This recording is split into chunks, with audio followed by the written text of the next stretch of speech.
You guys want to do Shadow Show? No, not at all. No, I think we're good.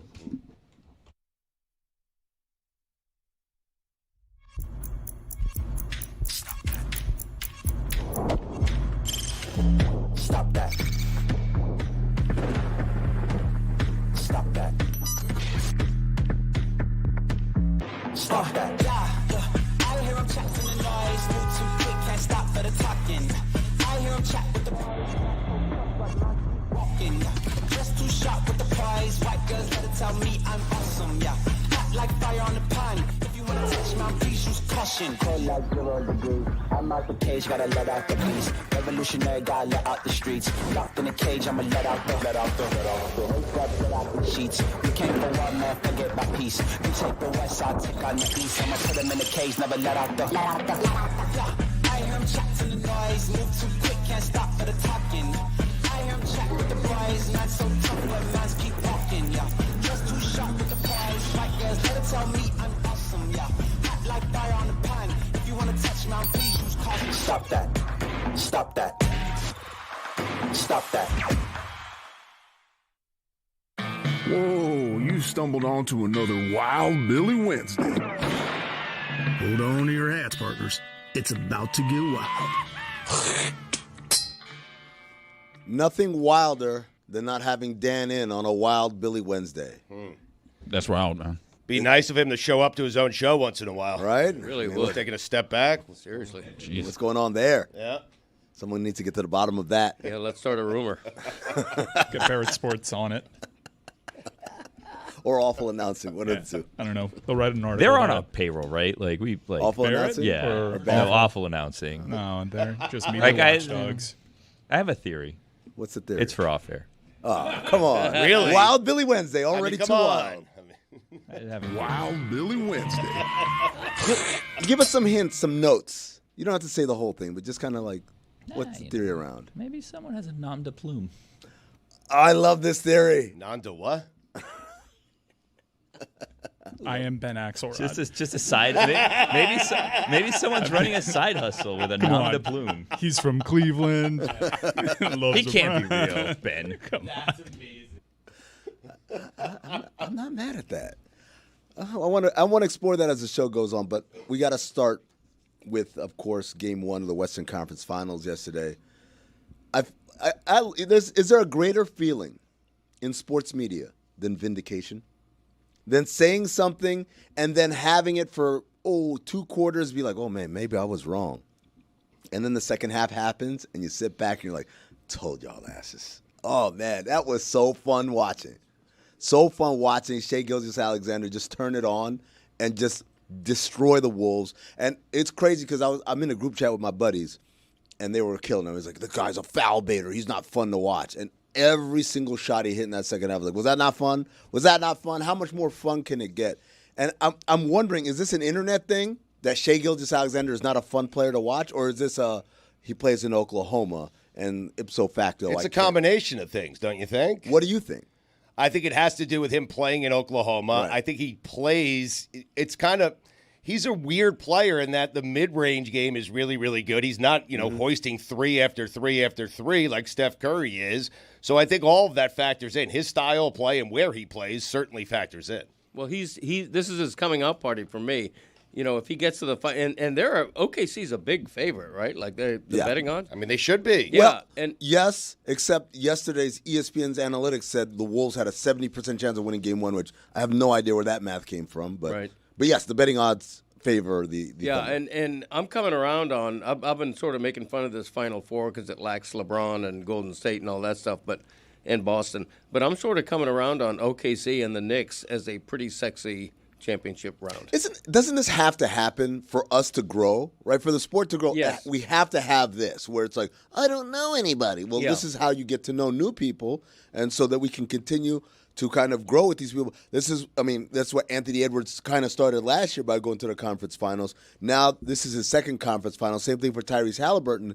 They are now ascending to that place where they're going to become household names because of the success. Yeah, and if you, not to look ahead, but if you get the championship matchup that I want, it's a great contrast. The storied Knicks, who haven't won in a half a century, against an OKC team that is super young and could be around for years. It's just like a great matchup. So, I mean, you're saying the NBA, as fans, we need to turn the page on LeBron and Steph Curry and get used to SGA and Jalen Brunson, guys like that, Halliburton. You guys remember, Greg and Stugotz, definitely, when Michael Jordan retired the second time, right, in 1998. Yeah. There was this whole well, it happened actually the first time too in '93. There was the search for who's going to carry the mantle. And in '94 it was like Grant Hill and a couple other guys, and we were left like so unfulfilled. And then Jordan comes back. It's like, oh, thank God, Jordan saved everything. Shaq and Penny had a run. They had a run, but but everyone was like, you're not Michael. Right, but Shaq was like a larger-than-life character that did kind of take the mantle as far as, I mean, Jordan was a talisman of the league. It's tough, but Shaq, in terms of being a larger-than-life personality, was transcendent. He was, and looking back, of course he was. But I'm telling you, at the time, the whole vibe was we're unfulfilled by these people. No. When Jordan came back, it was a lifeline. It's like, oh, thank God! Like we acted like there was nothing. Like there was just a black hole while he was gone. Yeah, remember it well. Right. And so then he retires the second time, and that same thing. You had Kobe, you had Tracy McGrady, you had Shaq again. Well, Jeremy was workshopping a take that this may be similar to that, and you may be going down that road. But there were some names that he invoked that I certainly saw similarities on mute last night. When I'm watching Shea, I see aesthetically, I'm watching Kobe, I'm watching Dwayne Wade. I'm seeing a guy who splits double teams like no one can presently do in the league, that gets to the line. And there's this, I mean, you mentioned it, I mean, the internet sort of discourse around Shea's, foul merchant. I think that people don't understand the differences in how you can draw fouls and the ways you go about it. And I think James Harden did it in such a way that felt so, reckless, like it was cheating the game. He's hooking other guys' arms in, where what Shea does with his body control and his ability to draw fouls feels more like these throwback guards, like Dwayne Wade, except Dwayne Wade was 6'3". Shea is 6'6" and has an even better jumper. And so his ability to control the game from the line, I mean, you'll look back. I did it this morning, actually, and went back and looked at Dwayne Wade's playoff box scores, some of Kobe's playoff box scores. You're going to see a lot of box scores that look a lot like what you saw from Shea last night. And I think the way That's how you spent your morning? It relaxes me. Numbers. Sorry. I mean, I was preparing for the show that we do for 4 hours. I feel like it was helpful. I added a note, Thanks, Jeremy. Yeah. I feel like you would do that if you didn't have a show to prepare for. I mean, yeah, that's also true. His hobby, crunching numbers. That's just his Wednesday. But it is the way he goes about it, right? Like it's stylistically. I think part of the reason people are feeling so weird about it is they're like, no one's used to watching a player like that in the modern game. I mean, last night, Minnesota took 30 more threes than Oklahoma City, and it's in large part because so much of the game was Shea driving, splitting double teams, and then throwing lobs to other guys because their body movement is unbelievable. He reminds me a lot of Paul George, too, just a little bit quicker. His trade partner. Because he got traded for him? Yeah. He probably doesn't like that comp because SGA is probably going to win an MVP here. But to your original point, that take sounds like it's emanating from people that don't necessarily watch, maybe lump themselves into casual observers. I know because I've probably had that take before about SGA, because OKC, ever since they moved from Seattle, I just don't care to watch this team. There's just something about the market. They never feel big time. But you can't watch last night's game, even if it was on mute, and not be really blown away by his style. If you're one of those bring back 90s basketball type of guys, well, it's right there. It's embodied in SGA. He's really fun to watch. And to me, I think the aesthetic is that, first of all, you mentioned Kobe and Dwayne Wade, Jeremy. Those guys were explosive. Right. He's not. He's way smoother. He's it's all about going off rhythm. That's right. You're just left kind of. There's two guys in this series that kind of bring back that 90s style. Ant is just way more explosive, which is also fun. There were guys in the 90s that really you couldn't trust their shot, but you can certainly trust their athleticism. He's like Sean Kemp on the perimeter. Well, and Edwards has become such a three-point shooter. I looked this up. The Rain Man. I know. I love how we can always count on Stu guys. When I'm here. I mean, well, wait, have you been missing time? No, Dan has. I mean, yeah. I looked up guys who led the league in free throws attempted per 100 possessions, right? All time. And first of all, the top 10, 9 of them are from the 60s, right? So that's not a modern thing. At 10, you get Joel Embiid from a couple of years ago. You get Harden from a couple of years ago. And then you get back to Pettit and Robertson, Iverson, Malone, Mike and Malone, Dantley, World Be Free. Shai Gilgeous-Alexander is outside the top 30.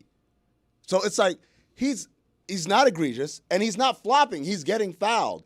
And that's part of the game. It's like, can you guard me without grabbing me? And him moving in that way is a necessary element to that. People think he's just falling down and drawing fouls when really, if you watch, he is maneuvering his body down low to the ground, keeping his balance and drawing contact in a way that's not hooking guys in. It's just simply being so athletic and so smooth that he can force people into making contact with him in a way that no one else in the league is capable of. So you're saying that drawing a free throw has become sort of a lost art that OKC is bringing back because the 3-ball killed the art of drawing a foul. I wouldn't say it's a lost art that OKC is bringing back. I'm saying that people complaining about Gilgeous-Alexander doing it are being myopic because this isn't even amazing by historical standards. Right.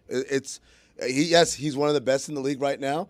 Luka Doncic does it. Jalen Brunson does it. But like these guys are all doing it. There's, like, notice a trend here. These aren't guys that are like, he was so fast and explosive, I couldn't help but foul him to guard him. And I think that's part of it is people convince themselves that the type of players that are superstars, the type of players that are unstoppable, the type of players that draw a lot of fouls are jump out of the gym explosion like Michael Jordan.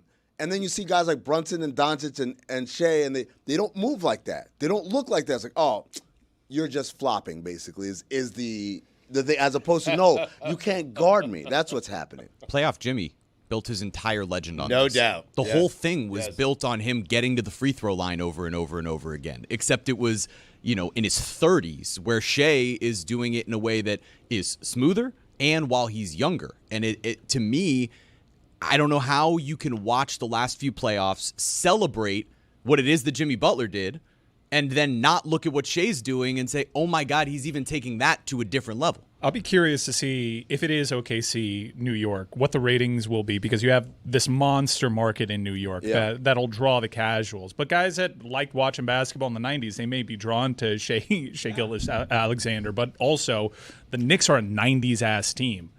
From the style to the, like, Brunson's kind of like a modern-day Allen Iverson with the way that he plays bigger than he actually is. I'd be really curious to see how that rates. Naturally, we'll probably get Indiana, Minnesota with the league's luck. But not if the NBA has something to say about it. The best possible thing for SGA, if he gets to the finals, is to go up against New York because that is the absolute launch That makes pad. him a star. That makes him a star. From a rating standpoint, I think Wolves-Knicks is the best possible one because those are the two biggest markets. And also you have the storylines of these guys were traded for one another, right? But the Oklahoma City one is probably the best one for the long-term health of the league because you need to establish that Shea should be a household name beyond bad AT&T commercials. And then the absolute nightmare is probably Pacers versus Wolves or maybe even Pacers. Pacers versus anyone. Pacers. I think OKC needs the. I think OKC needs the Knicks.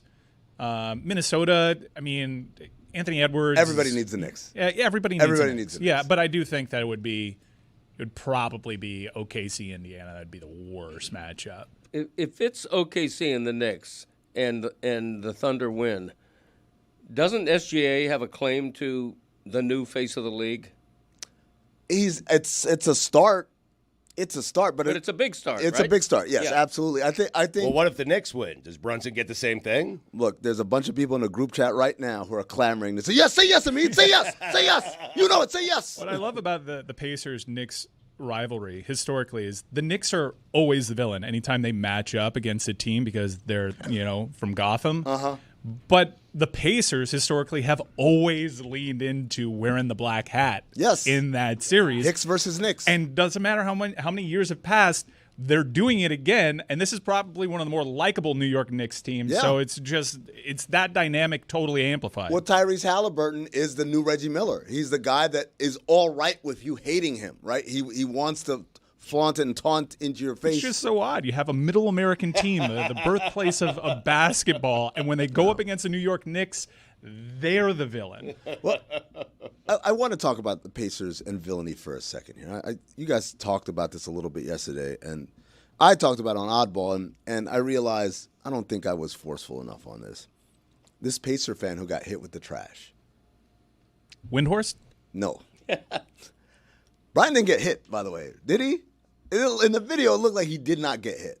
No, I'm talking about this guy that we have on the screen right now. This guy who is going to Game 4 now because Tyrese is flying him out and all that. And everyone's like, oh, my God, these unruly Knicks fans. And, oh, it's so awful that happened to that guy who's just minding his business. And you know what? We don't condone violence. There is never an excuse to condone violence. Having said that, that dude knew exactly what he was doing. Yep. The Pacers didn't play that night. It was Knicks versus Celtics. You decided to put on a Pacers jersey and take a stroll. Big-ass New York City. Was he on the Upper East Side, Stugotz? Did he go down to Battery Park? Was he in Brooklyn? Right? Was he in the Astoria, Queens? Nope. I said, I'm going to take a walk at 10 p.m. in New York City by Madison Square Garden where I know the shenanigans is going down. And so that justifies throwing garbage bags at him? He got off easy. I mean. Greg, what when you were growing up, Yeah. what was the worst neighborhood? The worst neighborhood that in your area? They're like, oh, that's a rough neighborhood. Don't go around there. I'm blessed to say I can't think of an example. You can't think of any example from your life. You're 70 years old. And you Well, he can't- lives in Plantation. Right. Right. All right. Well, See, I was a bad one to ask. okay. Sorry. I just figured that Charmed life. that So am I. doesn't mean you lived there, but you knew of that neighborhood. Of course. That's yeah. a rough yeah, neighborhood. No, I get that. Okay. I get it. So, I'll give you an example. I grew up in New York, Queensbridge Projects. That's where Ron Artest is from, where Nas is from. All these people grew up there. It's the largest housing project in the world, right? It is a rough neighborhood. It would be tantamount to me going to Queensbridge, wearing jewelry, counting money, and then I got robbed. Like, oh my God, crime is so bad. Like, that we have to acknowledge this was not someone who was lost, a lost tourist. This was not someone who was just minding their business at their place of business. Right. Just strolled going upon a home. Knicks celebration. That dude went to Madison Square Garden. Looking for where it. He went looking for it. Looking for garbage. I know, but he's not in the worst neighborhood imaginable. It is when the Knicks win. It is when the Knicks win. They go to the conference finals. Imagine if they lost. What kind of mood that'd be? I've got a pretty brutal example of me doing this as a little kid and being a jerk. Mm-hmm. My dad, for my 10th birthday, took me to Fenway Park. But growing up, I also not only rooted for the Marlins, but I rooted for the Yankees because my dad is from Brooklyn and whatever. And so I went to Fenway Park for a game between the Red Sox and the Angels, and I wore an A-Rod Yankees jersey, and a guy threw a beer at me, and I deserved it. You know how I feel sad? Attaboy. I feel sad because What a you were waste of 10 a years beer. old in that story. Yep. Jesus. An A-Rod Yankees jersey. 2005. He was 10 years old. Did you say that was a waste of a beer? I'm telling you, seriously. What are you going to throw a beer for? It's like liquid gold. It's a great point. At a It's 10-year so expensive. At a 10-year-old. I deserved it. Did you catch it and drink it at 10 or no? No, I wasn't that skilled. Okay. You're on the complete opposite side. Somebody wore a Brad Marchand Panthers jersey to Game 7 of the game versus the Maple Leafs. There was just chirps. But you know what, Roy? It's understandable. Hey, it's a game between these two teams. Sure, this guy he's rooting for that. It's a great experience. I would love to go to a Game 7 on the road to root for my favorite team. What's not understandable is someone showing up for a team that it's not even here. Right. Like, he knew what he was doing. That's like, it's not an accident, and it's not an innocent bystander. Like, again, we don't condone violence. But he's not innocent in this. He went to go instigate. It's no different from like people that would go to like women's rights marches and be like, go back to the kitchen. Like, yeah, someone's going to like haul off and smack you at some point if you're being disrespectful in that way because you knew what this was about. No, I'm gonna buy myself. I I agree with you completely. I just think protesters. I think it crosses a line when you throw garbage. No, it Yeah, does. it But does. but Where Well, is the it's line? assault. Just out of curiosity, I like think- what's It's a good acceptable to question. Okay, throw? I'll tell you exactly, Wild Billy. The line is, if you're a Knicks fan that night, speak it. Speak your whatever you have Yeah. emotionally. We're going to kick your ass in the next round. Whatever. Why the hell are you here? Whatever. But to pick up a garbage bag and hit the guy in the head with it, to me, crosses a line of civility. Again, we don't condone violence. You're right. They should not have been violent. But my point is, they didn't go knocking on doors. Are you a Pacer fan? Hey, man, here's some trash in your... They didn't do that. He went to them. He was went asking to for them. it. They weren't looking for him. He was looking for them. He's looking for them. That's He was fair. looking for garbage. I agree with Yeah. that, right? But he deserved to have garbage thrown at him. That's all I'm at. And then the next level of that is, we should not be rewarding these people. We should not be rewarding these people. Here's a trip to Indiana and tickets to the game. Absolutely not. Because all it is it's going to like continue this cry for attention. It sounds kind of like you're Agreed. taking all the blame away from the people that threw trash at the guy. No, I said we don't condone violence. I started with that. Oh, but he was. Look at what he was wearing. He was asking Yeah. for He it. went down there. That's very dangerous. He went down there. I mean, Billy, he did walk into the middle of a Knicks celebration wearing a Pacers jersey who weren't playing in that series. I mean, What if they threw pillows at him? Would that be okay? So I think I was thinking about this Wild because Billy Wednesday. if you want something thrown at you, a bag of garbage seems like a good option. It's That's- soft. No. Yeah. Yeah. I mean, what if there's like I mean, it's what- gross, but it's not No, damaging. if it's got the juice in it. or like a can lid or Good point. Yeah. needles Like the Bash Brothers. Could have dead animals. you in got it. people throwing away needles. Rats. Maybe. Big I rats. mean, I don't Have you know. been to New Subway York? rats. Maybe people were sewing. Who knows? They're reusing those needles over and over again. Oh, okay. Very good. By the way, we haven't celebrated Greg yet. Yesterday, Greg made a report on this show that ended up coming true. Really? So there's a lot of things What and happened? bragging about reporting. Yesterday, Greg exclusively on this show reported that the sun would come up to Yeah. and it very Good job. much came up today. Thank So- you. No, I appreciate job. that. Good job. Yeah, I wanted to one up Zaslow, Journalism. who reported that that the Heat might be interested in Giannis. So that was such an outstanding report by him that I wanted to one up him. Well, it was a little bit bolder than most people assume because there were peace talks between Russia and Ukraine, and that went sideways. That's a fair comment by you. I appreciate It's that not- political analysis. Every day isn't guaranteed, folks. That's true. That's fair. But today happened. Yeah, making my prediction all the sun more came up. remarkable. Yeah. If it were guaranteed, then we would be impressed by Greg's Exactly. prediction. Have I predicted that there's going to be sunrise tomorrow? Not yet. I'm not prepared to say that. Not yet. Still confirming? I'm still. My sources are supposed to call me back. Keep us posted. Yeah, I said, looking at my watch, it doesn't exist. It was a very noble attempt, Roy, to get the conversation going to Panthers. I Thank you, Mike. appreciate it. Yeah, thank you, Oh, Mike. did something happen with the Panthers last night? Not really. Just, what many people thought. Mike, let me ask you a question. Once upon a time, I believe, not too long ago, you said something like, that's why blowouts don't happen in hockey. And by my count, 3 out of the last 4 Panther games have been blowouts. What happened to the pride of they're hockey players, they fight hard, they'll never get blown out because they care more. I don't know what you're doing. Well, You're just isolating no? a very small sample. I mean, if 3 you out of the wanna last 4 games seems like a pretty big sample. All right. Well, are you cherry picking the series that went 7? No. It's No. It's We were- very interesting. we were talking It's a weird hill to die on. It's a hill to die on. Shout out to Jamel Hill because this is what you said after Game 7 of Nuggets Clippers, which was a blowout. And you said, Yeah. see, that never happens with hockey. Mm-hmm. And now it's I mean, it rarely ever does. Well, that's the thing. 3 out of Yeah. the last 4 Panthers games have been blowouts. Are you talking about Game 7s or? I'm talking about 3 out of the last 4 Panther hockey playoff games. Yeah, the ones on the road. Yeah, Playoff games have been blowouts. The Panthers are a wagon. Well- The Panthers are a wagon, and Carolina is going to struggle this series because they can't score goals. They've been struggling to score goals, quite honestly, for years. They tried to address it with Mikko Rantanen. Mikko got there for 11 games, said, I don't want to stay here, gets traded to Dallas and carries them to the Western Conference Finals. Carolina, that was a very odd game because Florida did not play very well in that game. Carolina, a tougher team, but really amplified the shenanigans, I thought, and going after Bobrovsky, every play going out of their way to put an elbow on Bobrovsky. Probably shook him up a little bit. I know Chris Nowinski's already alleging assault on on Twitter when it came to one of those Bob altercations. What Ghost does to Marchand is just hit a slap shot right at Marchand in the middle of the ice. That's probably going to get reviewed. But I think you see a Carolina team that is very limited. They know it. They're trying to turn to the dark arts to see if they can do this to the Florida Panthers, and that's a bad team to turn to the dark arts to because they have perfected the dark arts. So the more you do that, the more you play into Florida's game. And I just thought that was the game that Carolina needed to get. This could get ugly quick, and this could be one of those ugly series that you point to unless Carolina finds something, some inspiration offensively. They didn't score a single goal with their sticks. Both the goals got kicked in.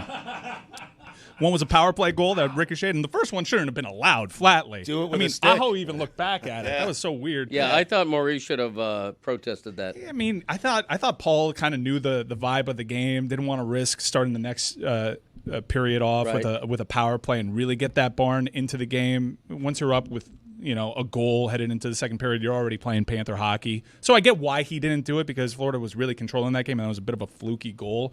But Carolina's got some big-time issues, and if they don't change things, Brendan Moore's going to learn exactly what a sweep looks like. And by the way, Carolina has lost 13 conference finals games in a row, dating back years and years, including the sweep by Florida 2 years ago. No sweep. They didn't get swept. Oh, yeah, right. Brenda Moore. Come on now. Moore, yeah. Jesus.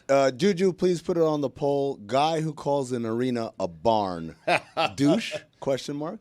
No douche. That's a hockey thing, man. You guys mentioned Paul Maurice. Did he say after the game, after a 5-2 win on the road in the playoffs, Eastern Conference Finals, I didn't love our game tonight? Yes, he did. Yeah, that is badass. And he's right. He's absolutely right. Florida played like crap, which is why Carolina's in real bad shape in this series because Florida doesn't have to play their best game. They were playing the game that Carolina wanted to play. Limited chances, shaky goaltending from Carolina, which has been questioned, even though Anderson's been good. But I'd said this on other podcast appearances. The playoffs have been a flat track for Carolina.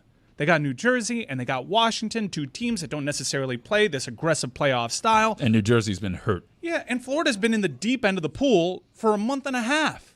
And they're still riding it. And I know Russ versus Russ is a discussion, but they were a day and a half removed from a Game 7. They've been playing intense hockey for a while now. And Carolina is just kind of just lollygagging their way around through a very flat track, and they learned yesterday that you have to take it up to another level, and they overcompensated. They were forcing things, they were faking things, they put themselves in trouble with penalties, and it's only going to get worse because now the refs are going to be looking for some of the stuff they did because they got away with a lot last night. I don't think they have that other level, do they, offensively? Offensively, Jarvis is a good player. He's probably the forward that I fear the most over there. Aho has this tendency to really disappear.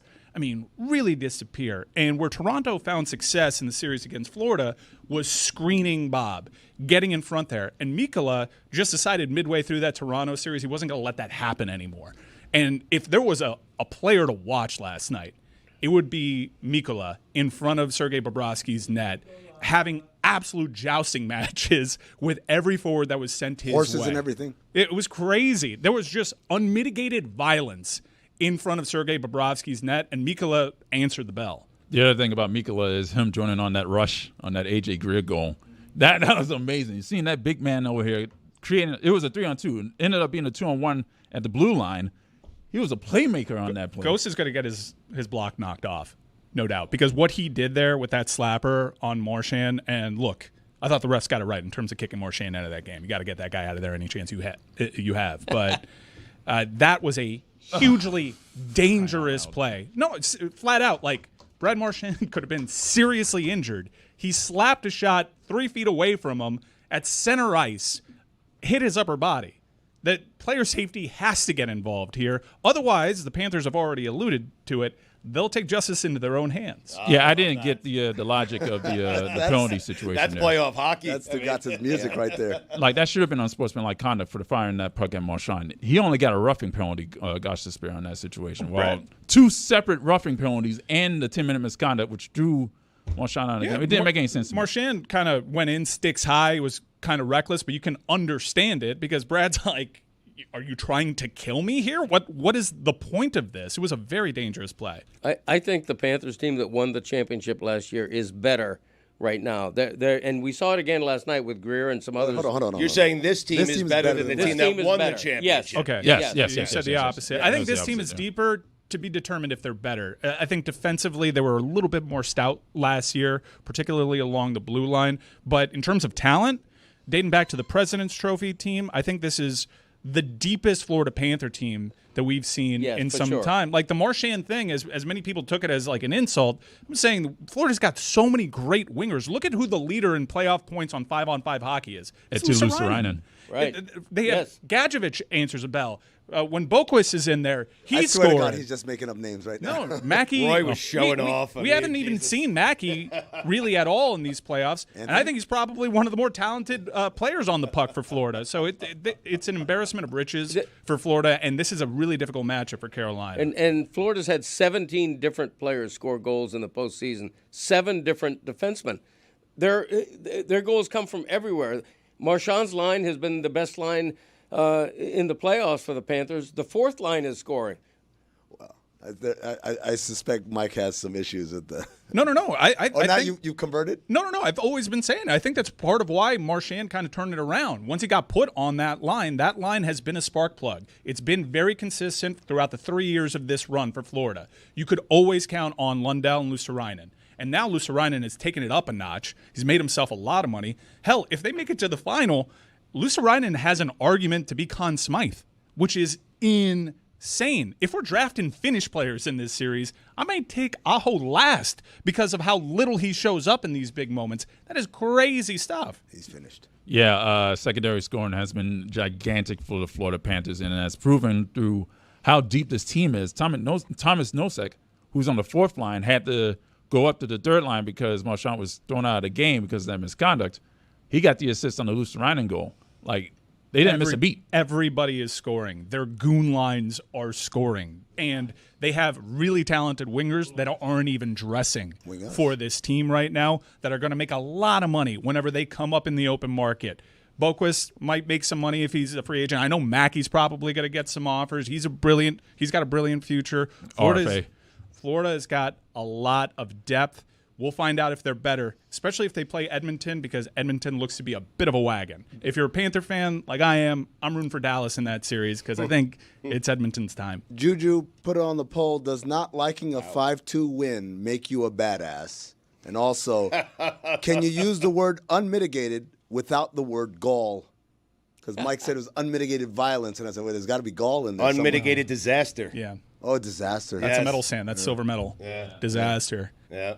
Gall, disaster, and then violence, I guess? Yeah, that's metal sand. Yeah. We but Gall leads, to your point. Gall leads the unmitigated conversation. By the way, 2 power play goals for the Panthers. I don't expect that to happen again against the league's best penalty kill, so good job by them. It's really interesting throughout this Panther run. They did it as an 8 seed that was lucky to get into the playoffs. Then they did it as a team that had home ice throughout the playoffs. And now there are these road warriors that's not going to have a single home ice advantage throughout the playoffs. And it doesn't matter. They almost prefer to be on the road. It is a joy to support this team. They're converting a lot of people that were casual observers because of their playoff style that they embody during the regular season. Blessed to have this run over here. Carolina's in deep shit. Yeah, 6-2 on the road, Florida. That's damn good. 6-2 on the road. I met a White Rodney yesterday. What? Get out of here. Yeah. You're lying. I'm dead serious. Because I travel a lot, I have this like level of status where sometimes they will pick me up in the cart to take me to the gate. Sure. So the guy texts me and he says, "Hey, I'm here." So I'm still going through security, and he signed it, Rodney. And so when I got through security, I'm looking for a black guy, and it was a white guy on the cart. He's like, I said, "Rodney?" And he's like, "Yeah, how's it going, Michelle Hassan?" I'm like, "Oh, okay." And it's just the whole time, he's driving the cart, and I'm just thinking to myself, "Oh, White Rodney." Huh. Did you ask his last name? No, I was Oh, terrified. that's a major mistake. What would the last name that would justify that be? Jenkins? Something with a Steen at the end of it, probably. Is Rodney no, but I'm just trying to think of something that somehow gets you closer. Are you to sure where it you're wasn't supposed to be. Rod? I mean, He said Rodney. Okay. Yeah, Rodney. Well, what would Rod be short for? Roderick. I know a Rod. Ooh. What about Rod Thorne? Rod Thorne. Was Yeah. he a Rodney? But here's a Rodney. Rodney Rod King Thorne. Thorne. Rod Brindamar. His name was Rodney King? Rodney, his middle name is King Thorne. Put it on the poll, Juju. Did you know that Rod Thorne's middle name was King? Rodney King Thorne. Rod Brendamore is a Roderick, not Roderick, a Rodney. yeah. But I feel like all of the White Rodneys call themselves Rod. Maybe, yeah, but like it just they're not making White Rodneys anymore, are they? Rodney Dangerfield. Rodney Dangerfield is a good one. That's Yes. right. Rodney Stewart. I got to tell you, is Rod Stewart a Rodney? He should be. Wild Billy Wednesday. Yeah. Put that in the Sueys. Great limited fake Rod Stewart. He's not Rodney. He's Sir Roderick David Stewart, CBE. Yeah, get that right. Not to be confused with OBE. What's the difference? I don't know. Amici. That's the Amici has OBE. Does that mean it's the One makes you a consultant. Wild Billy Wednesday. Wild Billy Wednesday. So you took last night as total confirmation that this is going to be relatively easy for OKC. I imagine Ant, even though he returned, turning that ankle doesn't help matters for Minnesota. Is this going to be a boring one? No, I don't. I don't. Look, it's game one, and if you're Minnesota, Chris Finch tells them, "Hey guys, they did what they were supposed to. Like, we come back, we win game two, and we got what we came for." And so it's not. I don't think it's a confirmation at all, especially because we do know Oklahoma City has certain things that they don't like. They clearly don't like when a zone is played, and Jalen Williams still up and down, not really the kind of forceful game. How we does want to see him Gobert offensively. fit in the zone? Perfectly? I mean, he did perfectly. Yeah, sure. I think He was pretty effective. He was Only until- 21 minutes. I was kind of confused because by his offensively lack of he play. was awful. He was but awful. That's If you, and- his impact on the game was paramount though when he was out there. Yeah, but like it's tough when you like you're playing 4-on-5 against that defense in particular. And it's funny because Mike, the way you were describing the Panthers, is kind of like the Thunder. I was explaining this to my friend yesterday, and I was like, you talk about two-way players. Everyone likes, it's a great compliment. He's a guy who plays defense and offense. Like their whole roster is two-way players. Everyone on their roster defends. Everyone on their roster is an offensive threat. And when you got it like that, it's hard to like find flaws consistently. But I don't know. Like when It's almost like that team had 1 million lottery picks over the last 8 years. Rod Laver. You're right.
Calling out hoopers, calling out between the leg dribblers, calling out behind the back passers, calling out bench warmers. Guess what time it is?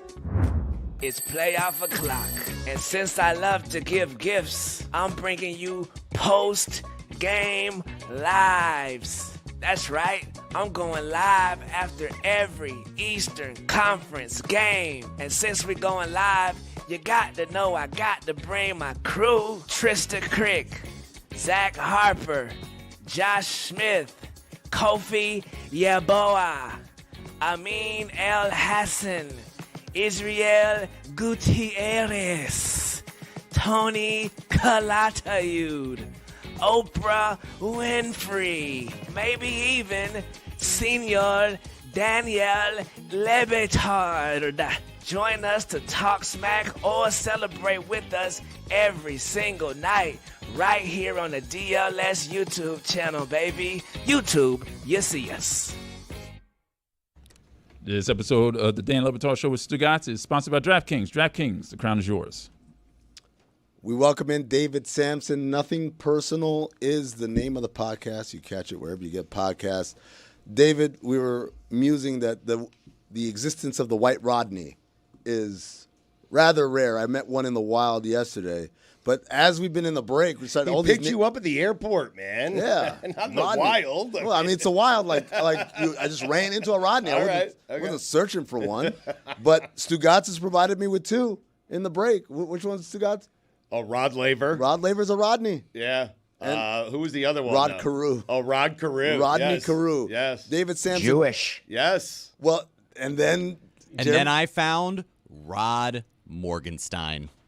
Here we are. Nice. Finally, a Steen or a Stein. David, do you have any other White Rodneys to add to the proceedings? No, because I can't get past Tidwell. Rod Tidwell? He's that's not it. white. Like, you say Rod, that's the only place I go. I go right to Gooding Jr., I go right to Jerry Maguire. I couldn't think of Rod Laver. I couldn't think of Rodney Mott, maybe an NBA referee. Yes, Rodney Mott is an NBA referee. Rodney Mott is also black, though. But Rod Carew is. Rod Carew's black? Yes. I thought you said Jewish. No, he converted to Judaism. He's black and he's Jewish, yes. You can be black. Yeah, you can be Did you make Rod Carew white? I did. Stugotz, I think we have to stop for a minute because Amin just actually thought that there's only white Jews. No, I didn't think that. But if you tell me there's a Jewish Jesus was player, Jewish. Yes, Jesus was Jewish. He's going to picture David Eckstein if you say there's a Jewish baseball player, or like Sandy Koufax or whatever. Like it's like you don't think about people converting as much. Obviously, there are a lot of Ethiopian Jews, right, who are all black. So I know the existence of black Jews. There are also the people on 42nd Street, the Lost Tribes of Israel. They're Israelites of some sort. Man, we used to do the show out of Miami Gardens. They used to be there? They were out there. Oh, man. I love the hype man guy. He's got the easiest job because the one guy will say, the Bible says, and he said, and the Bible be saying. I'm like, that's your whole job just to repeat what he said? I honestly had no idea about them until I was driving into work one day. I'm like, what's going on here with all these costumes? Oh, man. It's like they're dressed like it's like the crusade. Interesting note on Carew. There's no evidence that he ever actually formally converted to Judaism himself, but he wore a high necklace while he was playing, and all of his daughters ultimately were bat mitzvahed. But definitely black. That's a fact. Yes. Definitely. Okay. How about that? Put that in the Sueys. Wait, put that on the poll. Did you know that Rod Carew is black? Everyone knows. Everybody knows that. I mean, 100-0. This is I'm gonna tell in you. the poll. I'm gonna tell you what it's like. It's exactly like when they told me when Bryce Harper was either a rookie or second year, he was in the home run derby, and they said Bryce Harper's dad is pitching to him. His dad, Ron Harper, and I was like, huh. I didn't know Bryce Harper was black. Ronald Harper. No, they said Ron Harper. So I'm like, oh, and so for a couple of years I was like, yeah, man, I didn't know because I didn't know what Bryce Harper looked like. What genes? So then they were like, no, Bryce Harper's not black. I'm like, well, his dad's Ron Harper, right? And it's no, his dad is named Ron Harper, but it's not that Ron Harper. I'm like, bullshit. You don't get to call yourself Ron Harper then. Were you listening to the Home Run Derby like on the radio or something? It was on SportsCenter in the background. I was doing SportsCenter that day. I wasn't paying attention. You know, I don't watch this shit. You sure weren't. But the point is, the idea that like someone can walk around. First of all, we need to know what Bryce Harper's dad's name is. We don't. We really don't. Did his dad play anything? No? Okay. Don't need to know his name. Second of all, if his name is Ron Harper, guess what? It's no longer Ron Harper. It's Ronald Harper. Wow. So there can't be an actor named Michael B. Jordan. Michael B. Jordan, not Michael Jordan. You can be Ronald B. Harper, Ron B. Harper, okay, but you can't be Ron Harper. That's fair. That's I'm Ron put my F. foot down on Harper or something. Ron F. Harper, please say the F. No one who is a fan of Bryce Harper is aware of couldn't pick Ron Harper out of a crowded room. He looks like him though, right? It's his dad. Which Ron Harper? Yeah, which Ron Harper are we talking about? The basketball player. Oh, he's tall. No, everyone knows Ron A very Harper. tall point guard for his day. Yeah. We know Ron Harper but if you talk to baseball fans who are watching Bryce Harper, my guess is they're not solely focused on Ron Harper. You're forgetting, when was the last time Ron Harper got into uniform? I may be having some timing issues, but I'm thinking, 2002? For when the last time Ron Harper was a name? No, when did he last play? 2001. He's old. He was an assistant coach for the Pistons 2005 to 2007. He's 61. Nope. No one knows who that is. Put it on the poll. Do you know who Ron Harper is? Also, put it on the poll. Can you follow more than one sport? This is a weird take. Ron Harper won 5 NBA titles. Yeah. Yeah. How many has Bryce Harper won? He's a 2-time MAC Player of the Year. I mean, come on. how many- 1985? Jeez. How many Player of the Year awards does Bryce Harper have? Yeah. He was an Which MVP. So. Well, okay, that's one. That's 2 to kind 1. of a Player of the 2 to Year. What 1. do you mean? 2 to 1. Well, he also jumped straight from high school to the pros. He's an Yeah, 8-time All-Star. His dad was actually a bit of a higher profile because of the prodigious nature of Bryce Harper's, career. Let's be honest. Ron didn't win a thing. Well, I mean, Michael won him 5 championships. Hold on. Come on. First of all, he won 5 things. Well, he didn't really and win he didn't them, win though. them. He didn't win them all with Michael. He had 2 with the Lakers. Bryce was a 2-time Handed a MVP, ring, by the way. So 2-time Player of the Year, And- technically. And if you really want to play this game, Ron Harper's son, Dylan Harper, going to be a top 5 pick in the NBA draft. I'm saying it right now. Going to be better than Bryce Harper. This Ron Harper's son will be better than that Ron Harper's son. How about that? That is a take. That's ridiculous. We're going to put seed versus seed. Bryce is really actually fulfilled. One of the Shining greatest players seed. of his generation. Okay. And what David, do you think Dylan Harper is? I mean, wasn't Bryce Harper on the cover of SI while he was in high school still? Bryce Harper has lived up to the expectations, yes? He's LeBron James, basically. But here's something that Ron Harper did for Bryce Harper. Which and Ron Harper? With the other Ron Harper, Got it. the one who's not Ronald the B. NBA Harper. player, Yeah. had him go to a college which basically skirted the draft rules and made him eligible to be drafted and get a huge bonus from the Nationals when they had back-to-back 1-1s. They had Strasburg, who ended up being a World Series MVP, and Bryce Harper. And it became they closed some loops because of Ron Harper. So there was, if you go back and read about Bryce, and many people don't focus on this, he was able to get himself out of school into a different type of school, which enabled him to then be draft eligible. You know who didn't have to do that? The other Ron Harper. It's Ron crazy Harper. because Bryce Harper, as a kid, like when he was on the cover of Sports Illustrated in 2009 as the chosen one, like LeBron, remember, he was going to be a catcher. He was drafted as a catcher. If they would have, obviously, the right decision to not let him be a catcher long term, he's going to have a much longer career because of it. He probably would have gotten banged up. But if he had had even a 5-year run as a catcher with the type of hitter he is, Hall of we would have Fame. been talking about him and his peak as like one of the greatest peaks in the history of baseball. Respectfully, that's not interesting. Thanks. That's cold, Stugotz, man. That's Joe Mauer. Oh, Yes. hold on a second. Right. Bryce Harper, way better hitter than Joe Mauer. No doubt. And Joe Mauer's all-time You're great as a catcher, but Bryce Harper and the power speed combination. I mean, David. You're forgetting how good Joe Mauer was, He was for okay. a big number of years. Now, I understand that there's a hot take but Stugotz take that Joe Mauer is not HOF worthy, but I said first ballot worthy. First That's all I ballot said. worthy. Yes.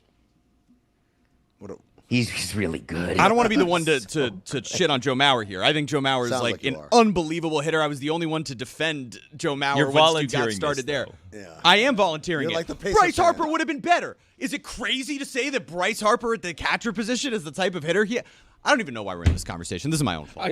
I mean, but like everyone thought Buster Posey was going to be great, and he was kind of. It was pretty great. Didn't Harper leave the Nationals and they won the World Series the Yeah. next year? That was Buster Harper. Posey Yes. ruined baseball. If I'm going to Why? be perfectly honest, with Because you. of the Buster Posey ruined baseball because he couldn't take a hit from Scott Cousins, and that's a fact, Jack.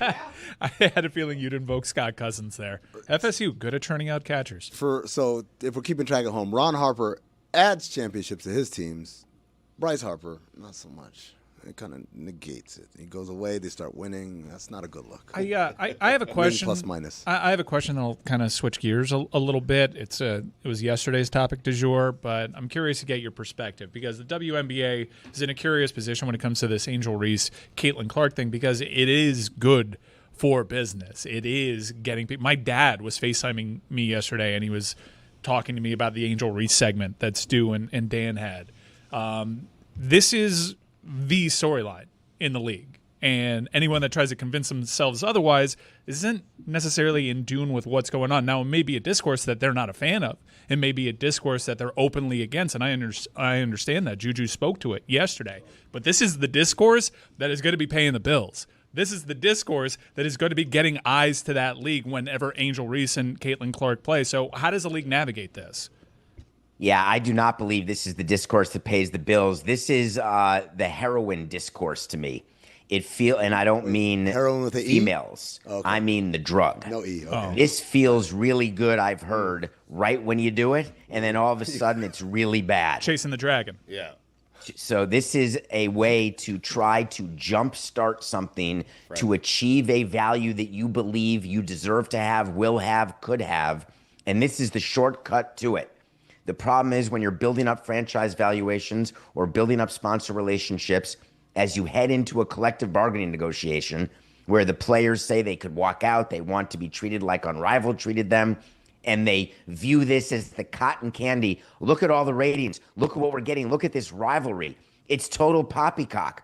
The people who pay the bills do not want this narrative. They do not want to pay for this narrative. They don't want any part of it.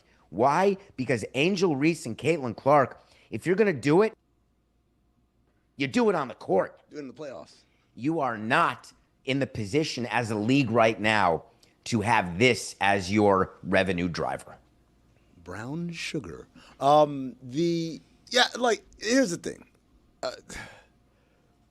For years, I'm not saying it's good, but I'm just saying for years, people have complained that the establishment doesn't pay attention to women's sports.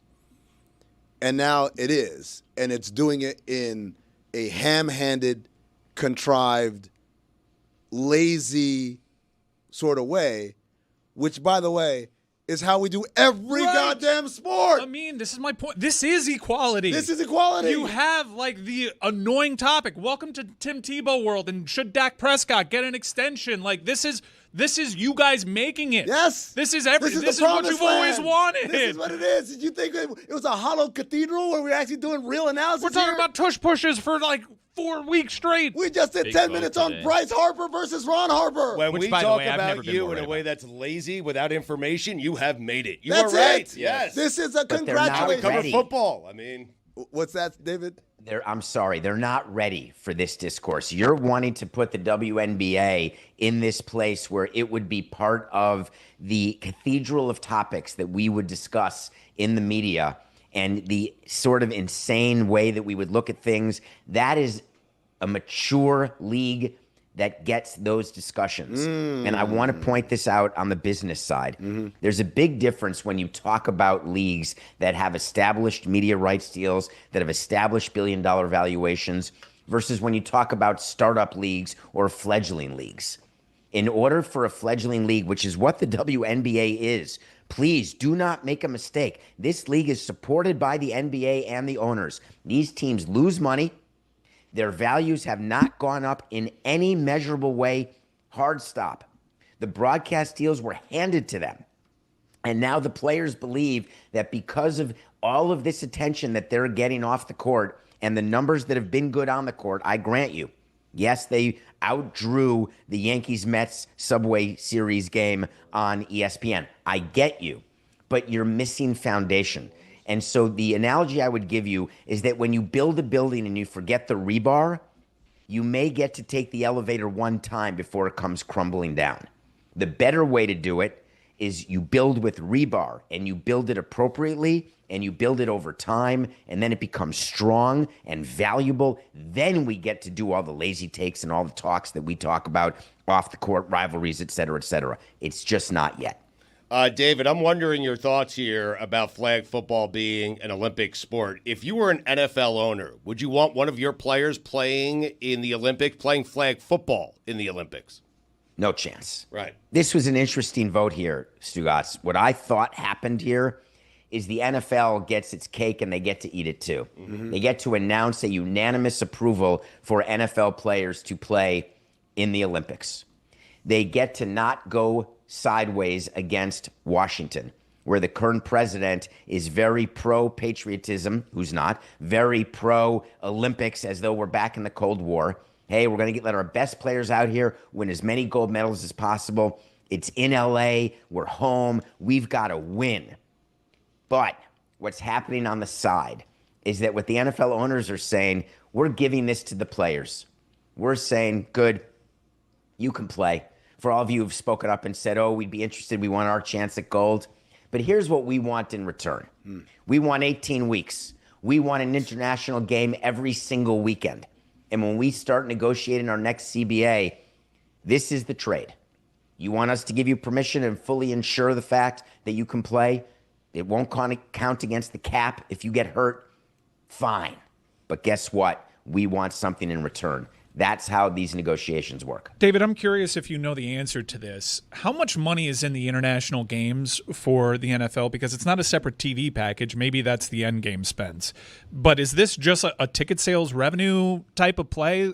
Why is the league, according to you, going to be forcing this issue? We want an international game. Is that just it serves a greater good if we spread the game around that'll ultimately help the bottom dollar? Or is there a legit current business to this model? Yeah, what do you do when you rule everything that you see? What do you think you do? You try when to you rule? see more. You try to see more. You go up a little higher to see if you can see more. That's what the NFL is doing. That's what MLB and the NBA are all trying to find ways to get out of the American market, to get whether it's promotion money, which you get because they're promoters who actually pay to host games, and then you get extra merch, extra tickets. There are extra TV deals that are done internationally. And with streamers, you only get different markets. You don't get the world. You have to pay for different parts of the world. But the NFL, they want to conquer new frontiers. It's the oldest form of capitalism in the world. The more you have, the more you want. And the more you get, the more you strive to get more. And that's what the NFL is doing. And they've been pretty overt about this, and God bless them. Well, I just assume that it's actually a presently a booming business for them because we're not early into this European expansion project for the NFL. It's going on what, 15? We're close to 20 years decades, on them dabbling in trying to increase that market. They keep doing it. They keep increasing the numbers. So I imagine there's a lot of money in these international games presently. It's not just serving the greater good. There is not. There's actually not. MLB does not make a ton of money on its international games. Neither does the NBA. You're paying the players more. The expenses are more. But what it is, you always want the illusion. If you're starting a business and you've got one store, one point of sale, but then you can say that, oh, we opened a second store or a third store. You're not telling people what your revenue is per store. When you're first starting your business, you're just giving the illusion that there's growth, that it's cool, it's exciting, it's an upward trajectory. The NFL's been doing this for a super long time, and they're going to keep going, but you're seeing incremental changes. I can't remember the year, you guys will know. There used to be one international game. Yeah. And now it feels like, what did they announce this year? 6 or 7, including Ireland and Germany. Madrid. Believe me, in the next 3 years, it will be more than double-digit international games, more and more countries hosting, because it's the old story. You always want more than you have, even if it's only a small increment. David, when, if ever, do you think the NFL takes the next huge step, which is a team based internationally or a Super Bowl that isn't in the United States? I think as soon as they bring back supersonic jets, and there is some talk, once the Concorde crashed, that was the end. Yeah. Do you know what have you ever heard of the Concorde? No, are they bringing the Concorde back? There have been people There have been speculating. rumors. Oh, we're back, baby. This is a big deal. There has not been. This is a crazy thing to think about for those of us who are old. And so, Greg, I'll address this to you. Thank you. Has there been real innovation in the aerospace industry in our lifetime? I mean, It still takes removing outer space tourism. Yeah, but that doesn't help me get to a game faster. No, in fact, many would argue we've taken a step back lately. Yes. Yes, we certainly could argue that, especially if you ever use EWR. I would say that if the ability to travel overseas to London, if you can lower that time from New York and get it down to 3 to a 3.5 hour flight, and you make it so you can go play more than one game there, the way the Vikings are this year, the way the Jaguars have done in the past, you make it so it's easier for teams to play multiple games. You will see international games. You may see an international division, and then you will see an international Super Bowl. Greg, you and I will still have a microphone in front of us. God willing, there will be an international Super Bowl. Wow. I feel like it shouldn't be that hard, should it?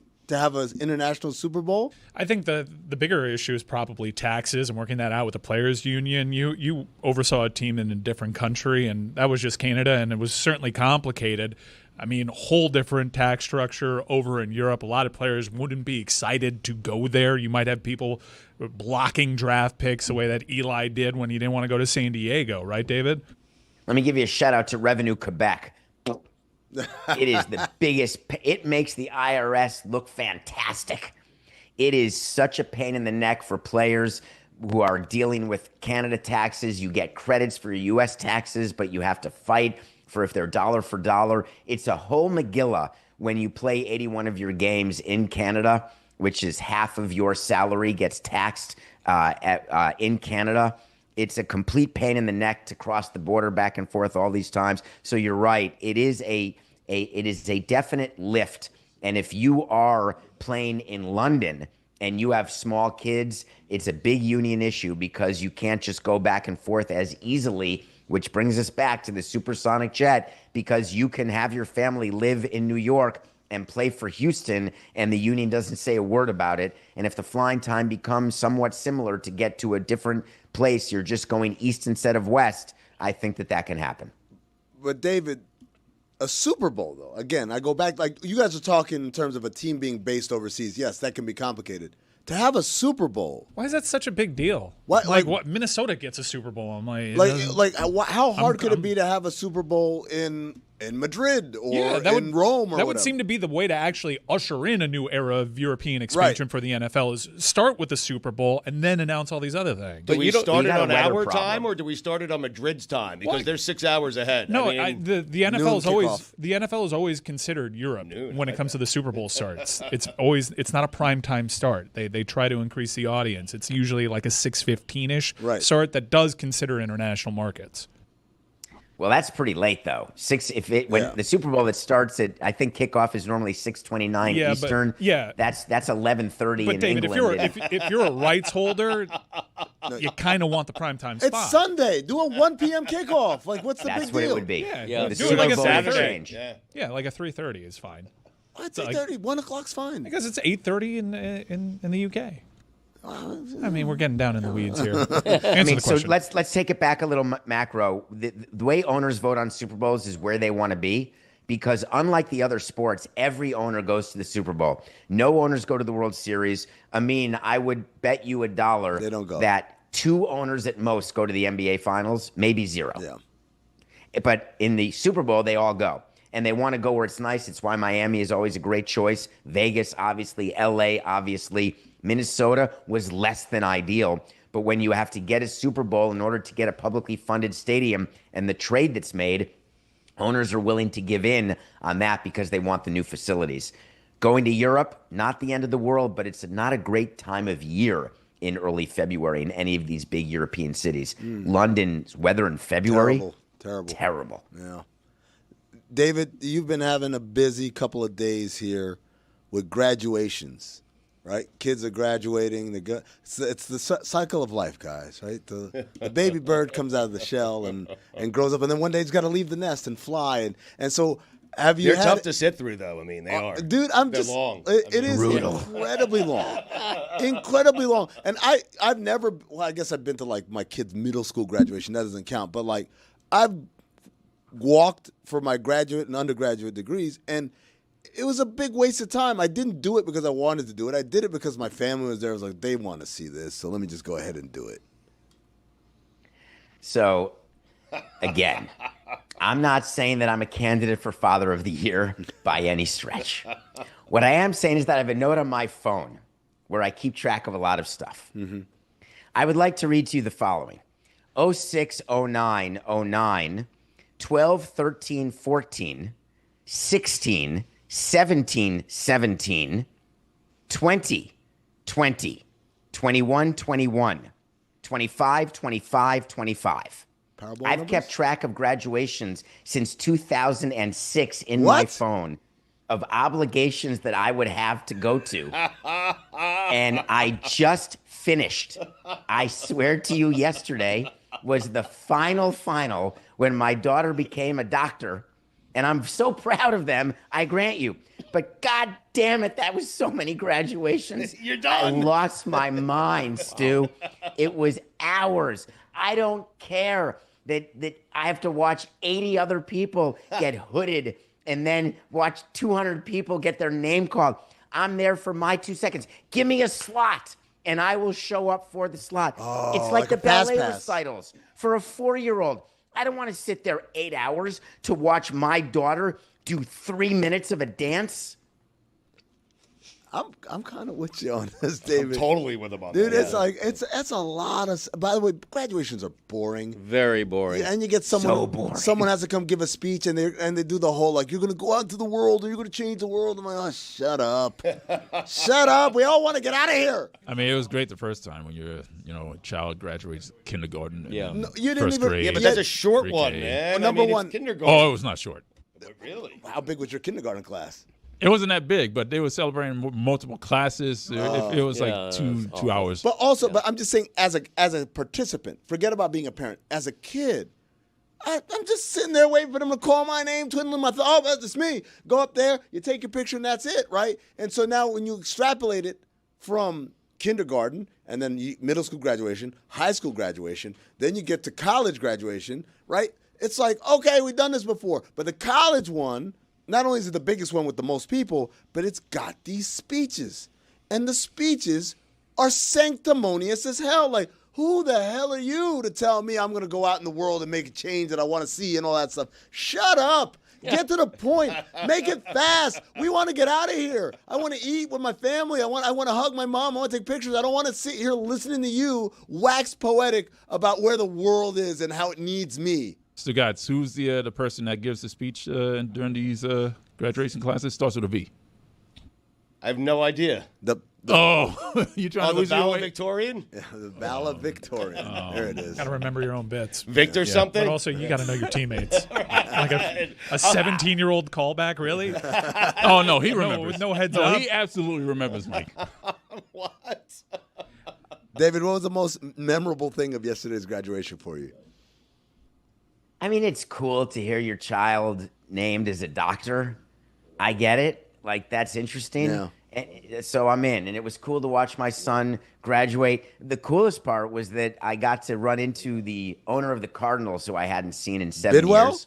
Or the baseball No, Cardinals? sorry. Oh. Funny. St. Louis Cardinals in baseball. Got it. That's funny The where other your Ron head Harper. is. So there's a bunch of interesting kids who graduated with my son. And so that was interesting to see sort of what people are doing and what the world is, how these people are communicating at age 22 that I don't communicate at age 57. It makes you feel old. My biggest emotion that I had watching my youngest child graduate college, I had pride for him. I'm proud of him. I really am, though I would have hoped he wouldn't have dropped out or not graduated once he got into college. But that said, proud of him. He wrote a great thesis. He's working starting next month in the real world. Fine. Wait a sec. Great thesis. It was. What It was like from war games about global thermonuclear war. Really? The best game is not to play. Shall we play a game? David, I do not owe you an apology over the Bryce Harper stuff. He has a 143 OPS plus over his career to Joe Mauer's 124. He also has 200 more home runs in one less season, also an extra MVP. But what I do potentially owe you an apology for is a few weeks ago on this program, Dan said that I said your basketball analysis was off. What that conversation led to, Dan was wrong. Dan threw me under the bus. Yep. But what that conversation led to was me saying there's no way that the Minnesota Timberwolves made the Julius Randle, Karl Anthony Towns trade for basketball reasons. You were insistent that they did. And Julius Randle has been really, really, really good. So, David, I would like, hand up, I would like to formally apologize for the criticism of your analysis, and I'd like to apologize to Julius Randle, who's been fantastic. And do I think him being great is good for the ultimate winning of the Minnesota Timberwolves? Fantastic for the expectations. It might be, fantastic for the expectations. Do I think that him being their leading scorer is any good for the Timberwolves? Absolutely not. I think that's a bad thing. But, David, I can see what you were saying, and I owe you an apology. Apology accepted, Jeremy, but I would like to just tell you that I have no recollection what you're talking about. But I do appreciate Wow, it. I figured you would, of all people. No, I don't keep track that way, actually. I don't do receipts.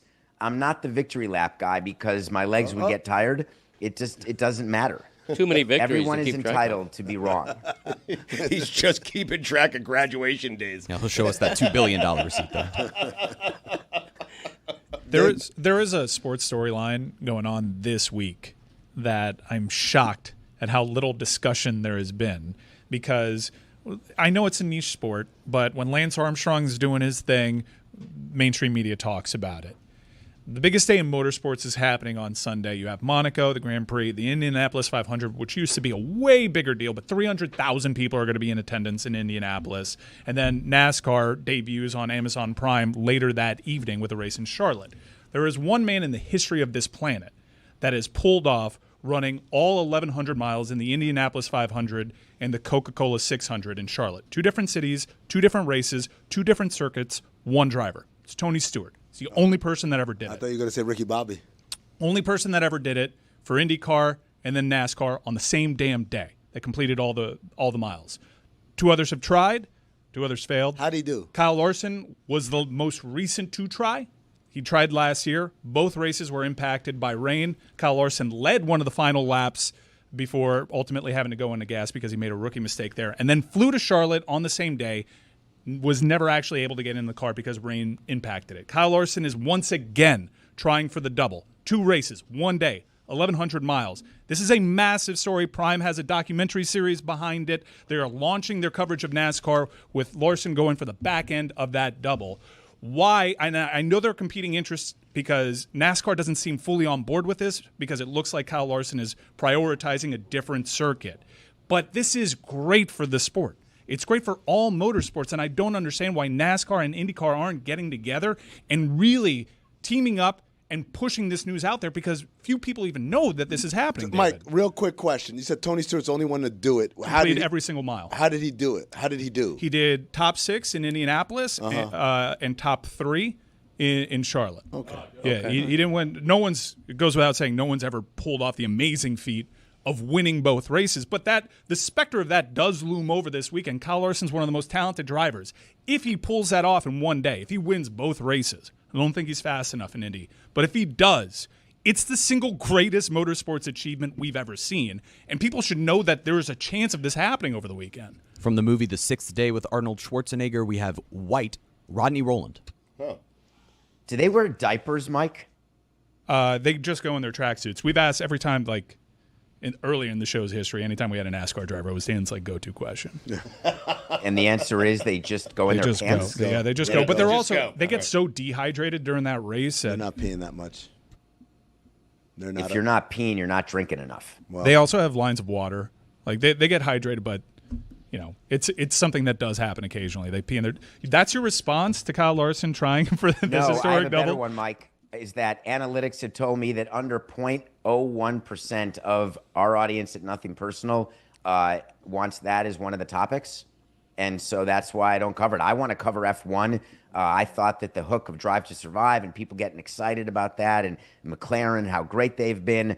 The fact of the matter is that, the kinks, Ray Davies, baby, give the people what they want. I can't find my particular show. But that's on your show. Mike asked you a question. No, I get it. I get it. And I'm look, not the only one who thinks that way. I understand why this show doesn't talk about NASCAR seriously. I have to put on a gimmick helmet anytime that I do. Yeah, you haven't done that. I understand why that does. But this is a transcendent sports story. This is someone looking to do something that only one other person has achieved, someone actually trying to win both races, who actually has a legitimate chance. Kyle Larson wins all the time in NASCAR, and he led one of the final laps last year in Indy. If there's a driver to pull it off in the modern age, it's Kyle Larson. I feel like this is a story that if the average sports fan knew what was going on a Sunday, one day a year they can get behind the biggest day in motorsports. It's a Sunday afternoon before Memorial Day. It's Americana. I feel like people need to know about this story, and it's not even being covered or addressed by the mainstream. And it's Indianapolis. It's the Indy 500. It's a big deal. I'll take an alert. If I get an alert with 3 laps to go out of the 1,100 saying, hey, Kyle Larson's about to do this, I would tune in. David, what are you reviewing for us today? I'm reviewing a movie that not a lot of people have seen, and I'm hoping that somebody on this show has. It came out in 2024, not widely recognized, with one of my favorite actors, Bill Nighy, and James Norton and Thomasine McKenzie. It's called Joy, The Birth of IVF. I didn't know the backstory of IVF. I didn't know that it was developed in the 70s and that the precursor was known as test tube babies. Test tube babies. I knew that. You don't remember that? That's the guy's I a test do, tube but baby. I didn't know that test tube babies became IVF. I didn't realize all of the religious implications. I didn't realize, I just lived in my own world. I didn't realize all of the issues that existed when it was developed in London by scientists over the objections of everybody. I didn't realize that there was the first baby who was born from IDF and what it's led to with 12 million children able to get life and parents who suffer from infertility issues able to have the joys of going to a graduation every year. Joys. I was not aware of that, and this movie captures it. It's based on a true story, quite obviously, and I love when I get to watch movies and learn, and I love to be entertained. It went quickly. I didn't check my phone. I didn't Google during the movie to learn about the stuff. I Googled after to sort of follow up fact versus fiction, the usual. If you can find it, you can go to Netflix. It's called Joy, The Birth of IVF. And I suggest it for anybody and everybody, whether you have children or not. Thank you, David. Appreciate your time. Nothing personal with David Sampson. Catch it every day wherever you get podcasts. Real quick, let's go to the boldest take of the week. The Boost Mobile Boldest Take from the weekend on a Wednesday is presented by Boost Mobile, the newest 5G network in the country. You can call 305-486-GOTS. That's 305-486-4689. Edric from Texas. Tim Allen is the best TV show actor of a generation. 3 different decades, 3 different shows. He's hilarious as hell. Golden Oreos are better than regular Oreos. What's up, fellas? This is Tony calling from Mobile. Just made a mess of pancakes for the kids, and I'm just now realizing butter is infinitely more important than syrup for pancakes. I'll hang up and listen. Hey, it's Frank on a satellite phone. I got a limited fake Lou Dobbs as a pop artist. Waddle-a-hee, waddle-a-haw, waddle-a-hoo, waddle-a-haw. Hey guys, Rachel on the Mobile, 2016, first time, long time. My hot take from the weekend, Lenny Kravitz does not own a shirt with more than 4 buttons. I'll hang up and listen. Zaza Pachulia, Zaza Pachulia, Zaza Pachulia, my favorite big man. Hey guys, hi from Ohio. Hey, my friends and I are big fans of the show, been listening forever, but we need your help. We have a bet amongst ourselves, and we need to answer so we can decide who is right. It's regarding Dan's hat size. The over-under is 9.5. Over.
Drunk, and Roy has to finish his hockey segment. Mike Ryan has landed in Vegas. God knows what time it is right there. God knows if he slept at all and what kind of intoxicants he's on. But let's just play sound from Mike Ryan. He's not chasing the Jokic brothers in Denver. That's a mean. But let's play the sound before we introduce Mike Ryan and his nice hat. I'm actually hearing, we're about to play this sound here. I'm actually hearing Mike Ryan is hopping in the Zoom.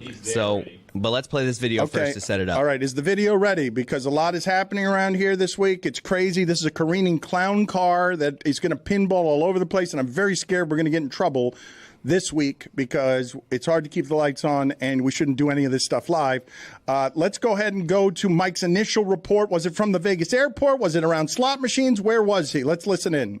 Howdy, folks. Just here in fabulous Las Vegas. Have a great time. Just landed. And gonna create a lot of special content for all you guys out there. It's Sunday Fun Day. World is our oyster. And we're just getting going. Where's the Tropicana?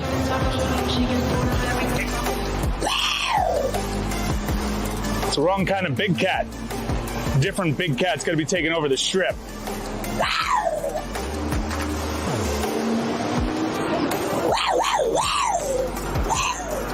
Let's get a drink.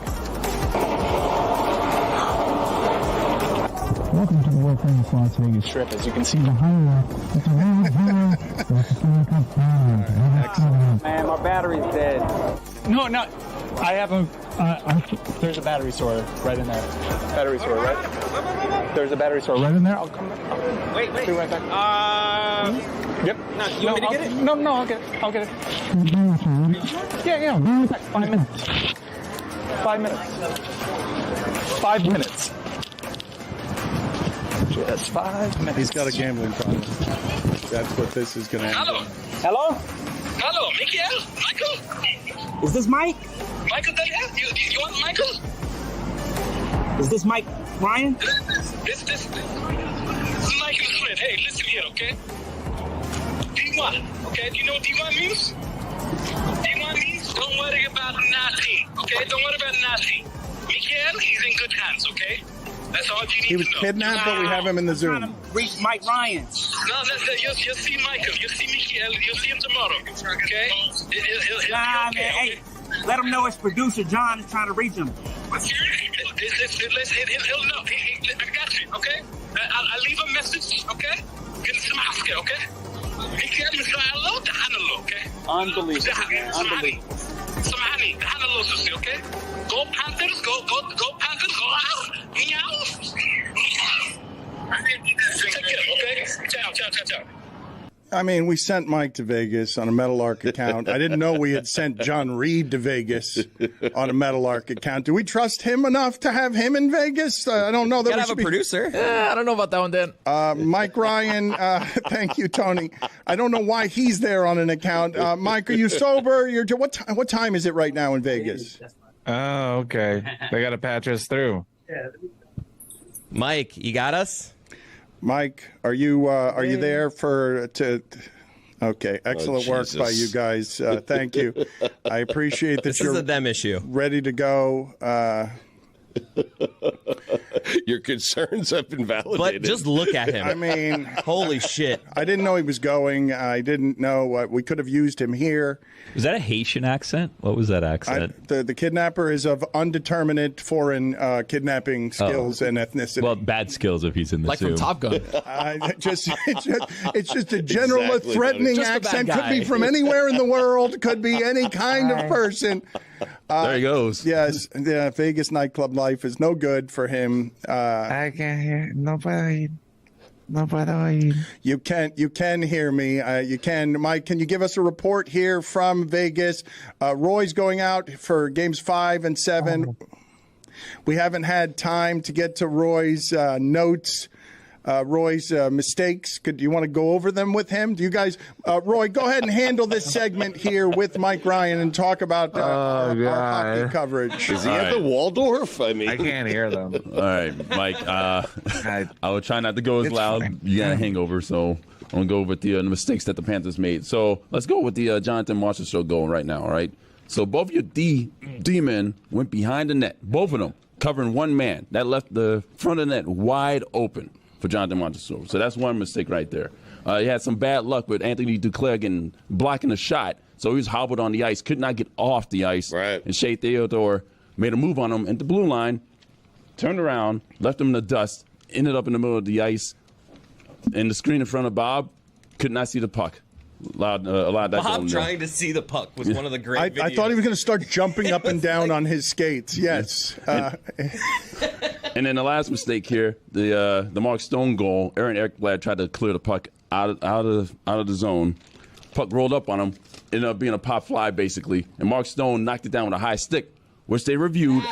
I still think it was a high stick, but same. They were saying that it's like when he's standing tall, right? But he's tall. Because he's skating against lower. Get out of here. If it's above the shoulder, it's a high stick. Yeah, he leaned to the right, so his shoulder dipped a little bit. But they're saying if he was standing straight, it would not have been a high stick. That's what they're saying. The puck was over the crossbar. They were projecting. Mike Ryan, your thoughts. Live coverage from Vegas, hungover, 6 o'clock in the morning, get some sleep. Your thoughts on Roy's mistakes. He still can't hear me? All right. Excellent work, John Reed. Thank you. Now's a good time to take care of the lights and everything there with the last 4 seconds of the segment. Thank you, gentlemen, for all your hard work. Billy Does Barbados Carnival. So welcome back, Billy, and I don't know where this particular tension is going to end up. Welcome back. And I also want to get to Mike Ryan. He does not agree with you on Hard Knocks, Chris. He doesn't. Oh, trust me. We had a whole text exchange last night. I almost drove to his house to fight him. Yeah, you guys have very wildly disparate opinions on the Oakland Raiders and Hard Knocks. But first, Billy, welcome back. How was your honeymoon? It was good. Thank you for asking. Oh, he's tightened up his game now that he's refreshed. Okay, things are it's just so hot today, Dan. I don't know what's going on with the air, but luckily I have this little fan that I bought before a hurricane that I have plugged into my phone, so like it's keeping me nice and cool. I'm so jealous. You guys should get these. These things are awesome. Look at it, Dan. You see this thing? Look at this. Can you please tell me about all the awkward things that happened to you? Did anything weird happen to you in Barbados? Like what kind of, just give me some awkward Billy on his honeymoon stuff. Is there anything that... The non-awkward would be a much shorter story. Yeah, I wonder how this is going to go. What's the best you got from your honeymoon? And then we'll move on to other things like Antonio trying to steal your job. I've had a lot of awkwardness, well, in my entire life, I guess. But recently I've had a bunch of awkwardness. So I'd say from the honeymoon, I think the most memorable thing that we did was, so in Barbados, they have an annual carnival, right? Or carnival or whatever, right? It's called Crop Over. And it's at the end, well, it's actually called Kadooment, but that's a different story. All right, go sit outside for a second. We'll get back to it. Whoa! Antonio, just go sit in his chair. We'll get back to it. I'm back, baby. I want to hear the whole story. I just don't understand why you can't even get the name right of Carnival and like it's Crop Over. That's fine. Why is it called a honeymoon? It's a good question. That is a good question. Put it on the poll, Antonio, now that you've replaced Billy in his chair. Do you know why they call it a honeymoon?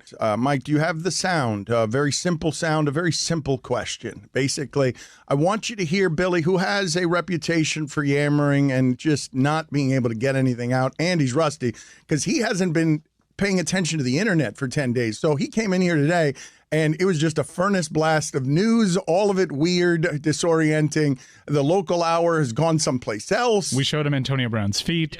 Yeah, like he's missed a lot. I'm actually scared when I disappear for my honeymoon. I'm going to come back and I feel like things are just going to be gone. There's the possibility like the shipping container room just floated off into the Atlantic Ocean. We're still not out of hurricane season. Yeah, I am going to fall it's very easy to fall very far behind, very fast when it comes to the amount of stimulation and news and sports stuff that you are getting. Billy was off the grid. He comes back. Everything's changed except his inability to say anything quickly. So it's white now.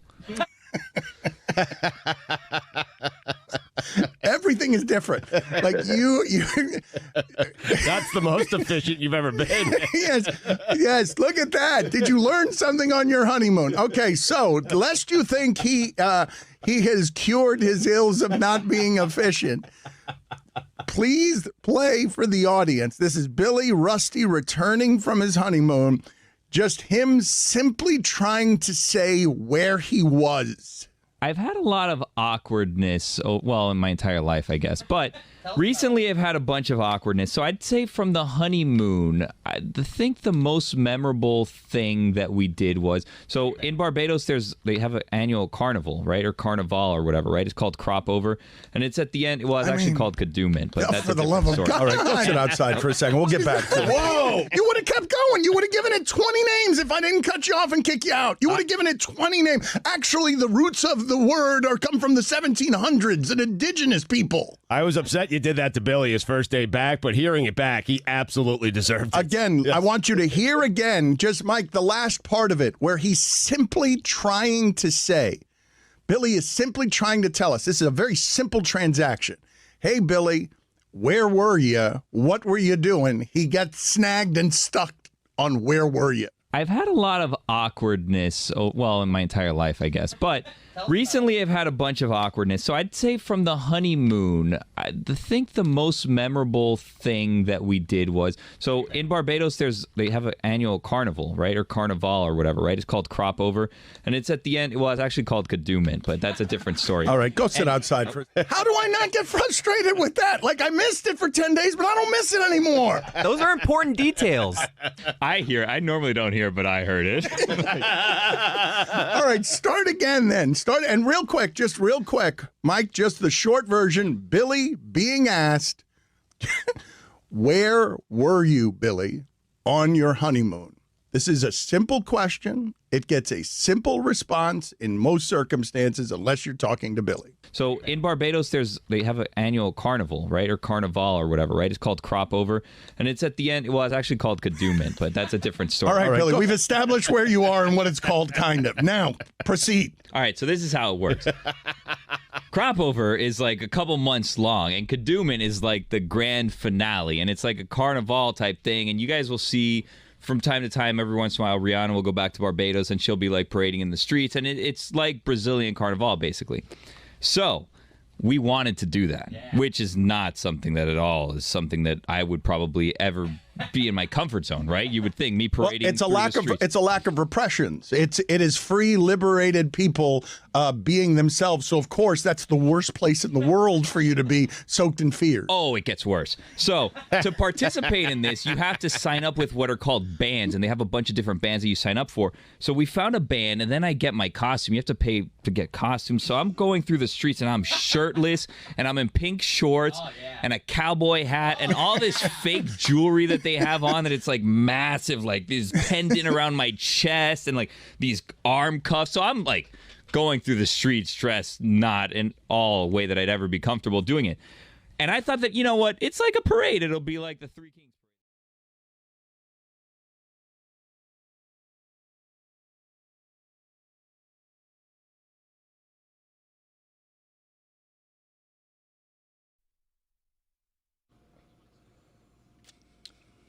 So we've been talking today about supersonic flight, about White Rodney, but the real issue has not been expressed yet, which is the show, The Rehearsal, has made me fretful of over aviation. Yesterday on my flight, in the middle of the flight, you know how the flight attendants will put the cart in front so you can't come to the captain's about to come out, and the first officer came out and he was kind of just like small talking with the flight attendants. I hate it. Go to the bathroom, man. No, he wasn't going to the bathroom. He was just there to small talk. And I looked at him and I realized I'd never thought about this until I started watching The Rehearsal. This guy's young. He's like in his 20s. I'm like, that's who I'm trusting in case something goes wrong with the pilot, to speak up to the pilot and let him know that, like, hey, maybe I should get controls. You know me, guys. I never get afraid on flights because I know I'm going to die. But yesterday was the first time it hit me like, oh, maybe I don't make it out of a flight. And it's all because of that damn show. If I had never watched that show, I would have never thought about it. But it's terrifying to think about. You got to have a middle-aged pilot. Yeah, someone with a little grit, right? I don't want somebody my age, but I don't want somebody in their 20s. Middle-aged, white. You got to have a middle-aged. You don't want a hot shot. No. No. Yeah. Someone trying to be a hero? That's dangerous. Someone with a little alcohol on his breath to calm his nerves. That's right. Yeah. Don't want a maverick. Yeah. Maybe a little sexist. Yeah. Well, With a drawl, got to have a southern drawl. Little draw, yeah. Yeah. Very inappropriate. Yeah. That's what you want. That was a yeah, followed by a no. Mm-hmm. Okay. Yeah. No. Maybe toe the line. And it's called the cockpit. Yeah. Because cocks are in there. Right. All cocks in there. Subtle, yeah. It's a pit. It's a pit of cocks. It's a cockpit. What do you guys do if a celebrity follows you on Instagram? Follow back. Yeah. That's number one. Well, follow back unless they're one of those Unless people. I was already following. Unless it's like Tay Diggs Right. and they follow like a million Yeah. people. And then it's Like no. John Cena. I was like, oh, John Cena's following me, but then he's following that. Who decided to follow you, Billy? No, I mean, no one's following me, but there's a lot of hubbub going around in the office. And you know me, I'm not a gossip, but there's hubbub going on in the office, and someone was followed here by a celebrity, and then someone else is jealous of said celebrity following the other person. Can we get the name of the celebrity? Well, if I tell you the name, you're not going to think it's a celebrity. So That's a big flaw in all So of then this. that kind of puts me in a ruins- position to like brag about Keith Yandel following me on IG, which is not something that I wanted on the air, but sure. I didn't say that you or his name. You No, you volunteered didn't. that information. You didn't. I was just Yeah, you just put something out asking. there that now I have to jump in with. You don't have to. It could have been. It could have been exactly. Now this is what's happening. It could have been Who's Jeremy. Keith Yandel's that did happening. it. now. It could have been me. Yeah, it could have been Jeremy. It could have Who's been Keith me Yandel? talking about Adonis Velez following. How me. do I keep Shout getting out to scheduled Panthers, on 7-2 Wednesdays? right now. Yeah. How? I don't know. Why am I scheduled on Wednesdays? I'm just asking a question what you do because Roy's very jealous of the Yandel situation. He's Well, a Panther. I said, I just casually said, yeah. I'm like, Keith Yandel followed me on IG. It's pretty cool. And Roy said, that's bullshit. Like, like his reaction to it was like immediately, there's an odd reaction. And it's because he's been trying to get Keith Yandel on the hockey show. I'm like, well, I can't Really? help you. I'm not going to.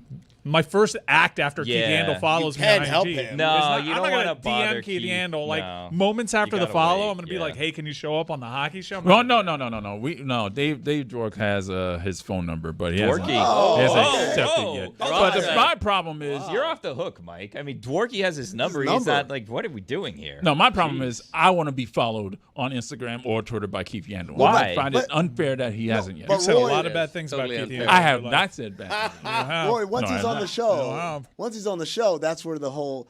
See, that's where you unfollow and then refollow just Yeah. to get his attention, right Yeah. there. Yeah, Like, that's definitely how you handle it. I would say this.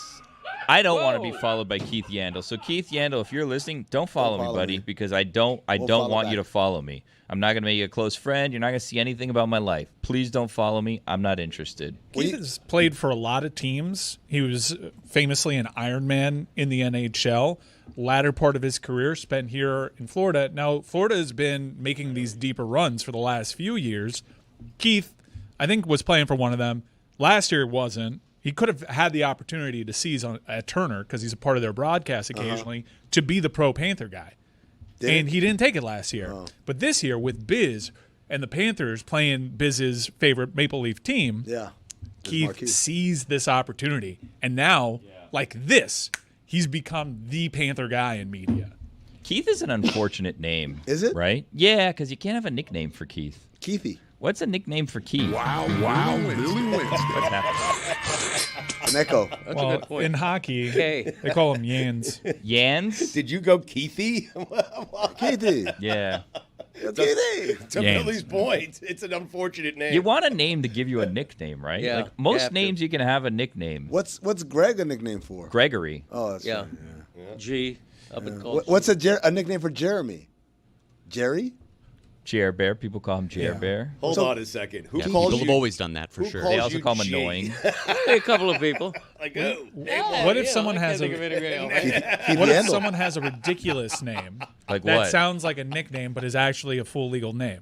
Like what? We mentioned the Indianapolis 500. There is a dude in the IndyCar series whose name is actually Stingray Rob. Oh, get out of here. That's a good name. Yeah, That's, Stingray a good name. that's the guy from Cobra Kai, Stingray. But I believe it's first name Sting, middle name Ray. Awesome. Last name Rob with two B's. Double B Rob, yeah. Yeah. And Yeah. to top it all off, the car that he's driving at Indy is painted in the U.S. Constitution. Can we play a game called Guess Where Stingray Rob Was Born? America. I'm ashamed that I know about this. No, but guess what state and city Stingray Bob was born Kentucky. Stingray Bob is a different person. Oh, Rob, whatever his name is. Well, that's his Memphis. Memphis. That's a good guess. I'm going to go with St. Louis, Missouri. Okay. Texarkana. The answer is actually kind of shocking. Yeah. South Dakota. Well, Boise, Idaho. You're getting warmer. Yeah. Boise, Idaho. Not a lot of Stingray Rob. stingrays. There's no aquarium over there. If your name's Stingray Rob, Stingray Bob could be a nickname for you. Yeah. Right? Because it's short for Rob. Like But Big what do Shot you- Bob. But what do you call him as a nickname? Stinger. Yeah, Stinger's a good nickname. Yeah. Stinger. Yeah. Stinger. I know a guy named Jetty. He has 2 kids. He's about to have twins. Oh, wait. Crazy situation. Congrats to them. Speaking of Indy 500, NASCAR, or whatever, I have to point out that this desk is starting to look like a NASCAR car. Like, how many plugs is happening here? What's happening? I can't even see the monitor. What do you? Because there's so much product placement happening. Get the wide shot, please, the 3 shot, so that people can see. All that's left is a Pennzoil decal on it. We got both Greg Cody books. Wide shot, stand 3 up shot, on 3 shot, guys. Come And on, a wide G. shot. Wide shot. There it is. Yeah, I'm sorry to be promoting my 2 books, The Pride of a Lion and Back in My Day. And then Stugotz, what are you promoting? God bless football. I'm just asking people to subscribe to the podcast because if they don't, my kids won't eat. They're in college. What about Billy's kids? Where's your book, by the way? It's around. Did you stop promoting that? Did you just hit goals or whatever? We haven't heard about that book in a long time. There's something in the works. We can't talk about. There's something in the works. I'll have news for you hopefully tomorrow. Okay, well, here's the question. Will we get news from Stugotz tomorrow before we get news of who the NBA MVP is? Because Jesus Christ, NBA, what are we doing? What are we waiting for? What are we waiting for? Zach Harper did a study. This is the latest the MVP has been named since 1998. Huh. We're coming up on 30 years if we haven't had an MVP named this late. And for what? Is it Shea? Give it to him already. It's so crazy, especially considering the series that you had in front of you last series where it was between both MVP candidates. Like, that's the ultimate narrative that you want. Release that either right before or during that series. Create some sort of storyline. Whether it's Jokic, whether it's Shea, it doesn't make a difference. What possible reason would they have to withhold this information? The Athletic said, their sources say that today is the day that hopefully we're going to get the MVP award announced. But after game 1 of the Western Conference Final, it doesn't make any sense to me that they held it back this long. Why wait? It should be right after the regular season. No. If they're not going to include the playoffs, which they should, I think. No. I agree with you. The votes are tallied the day after the regular, or the votes, submission is the deadline is the day after the regular season, right? They tally them within 48 hours. So they already know. I like the slow rollout. Rookie of the year, 6th man of the year, coach of the year. But the idea that we got the last award 2 weeks ago, and then they just wasted an entire 7-game series where they could have, like Jeremy said, it was a 7-game series between the top 2 guys. Why wouldn't they just do it right then? And then they didn't want to tip the scales, right? All right, game 1. What we're gonna wait till game 2 for this? Why? Well, the obvious answer is that the NBA is still in the process of rigging the election. That is the obvious answer. I do like including the playoffs. Like, if Oklahoma City played the Knicks in the finals and the Knicks won that series, I could see Jalen Brunson winning the MVP. But they have an award for that. They have a conference finals MVP but it's not the and they have a same finals award. MVP. It should be a full season award, in my opinion. Biden Cup. Is it a full season award in any other sport? It doesn't matter. Let's break ground. Okay. Let's set trends. Fair enough. Fair enough. I guess the Ballon d'Or takes into account what you do. The Ballon d'Or. In all competitions. Who could forget the Ballon d'Or? Takes into account all, including international competitions. Because it's a year thing, right? Francisco Lindor. It's like Man of the Year. Yeah. Rob Brindamore. Ballon d'Or. Rodney. It's Jack Adams. Stingray Rob. Stingray Rob. Full circle. It is. I found another reason why it's the greatest weekend in motorsports. Oh, Jesus. Inaugural. We have 6 Oscar Mayer Wiener Mobiles racing on Friday at the Brickyard. Really? Yeah, it's the first time. You want to talk about celebrities that follow me? The Oscar Mayer Wiener car. Follows me on, Congratulations. Wiener Mobile does not follow you. It follows me on Instagram. No, that's bullcrap. Yeah, check it out. Why? Look it up. Why? I am gonna look because it up. I'm a cool guy. Yeah, Wienermobile. If you're listening, I don't want you to follow me either. Yeah. Why is the Wiener? I don't. Can I tell you something? The Wienermobile is one of those things. I don't want to know there's 6 of them. Yeah, that is true. I'd like to think there's one Wienermobile, and when I see it, it's a special thing. If I there's agree. 6 of them, I don't need to know there's 6. Same thing with like Goodyear Blimp. I don't know how many there are. Right. I want to think there's one of them. And if I see it, wow, this is a big game. The Goodyear Blimp is here. They're flying all around the country. I don't need to know that. That's a fleet. Right. Yeah, exactly right. Not Yeah. fleet. We get out of here. This feels dangerous. TYFYS, by the way. 6 Oscar Mayer Wienermobiles racing at top speed around the They're- brick. What's the bank situation too? Because like those things are tall. Yeah, it's like not- we could have a thing where wieners are toppling over. I don't think the Watch bank out, at the Brickyard is that crazy. What is the top speed for the Wienermobile? Huh. It's got to be 30, 40 miles an hour, no? That fast? Yeah, I would think so. Huh. It can't I'm be on any it. faster. I would bet it's Wind faster resistance. than that. Yeah, not very aerodynamic. those Misspelling Oscar Mayer this whole time. Yeah, it's a whole Really? thing. M.A. It's you May spell it? Oscar Mayer. They literally sing the song Yeah, they for have a you. song My that they baloney know. has a first name, it's OSCAR. My baloney has a second name, it's MAYER. I'm familiar. Barely remember that. I was very young. AI 70 overview? miles per hour, by the Yeah, way. but that's probably wrong. It's AI overview. I'll find the actual answer. 70 Google doesn't miles know an anything hour. anymore. Man, Google's gotten a lot worse since It's since awful. Gemini Yeah. showed It's up. genuinely so bad. Gemini just lies. ChatGPT as well confirms the 75 mph. Yeah, also wrong. I asked. Trust Really? me, I know. They had a baseball player that was white as a black man. Wrong Yeah. about everything. Rakaru? 75 on a racetrack looks Jewish. really, really slow. Really slow. It's gonna look so slow Yeah, on a racetrack. So true. slow. At certain tracks, there's a minimum speed that you have to maintain to be able to handle those banks without falling off. When to your side. NASCAR came here for Homestead, they had like a media day thing that I went to, and like I drove a car, and then they give you like a printout of like your speed because they're taking things. And it did like 144. Did it feel like 144? No. When I watched back the video, I'm like, this looks like I'm driving through a school zone because of how big the track is and how like high the banks are. It doesn't seem like you're going very fast. How does it feel?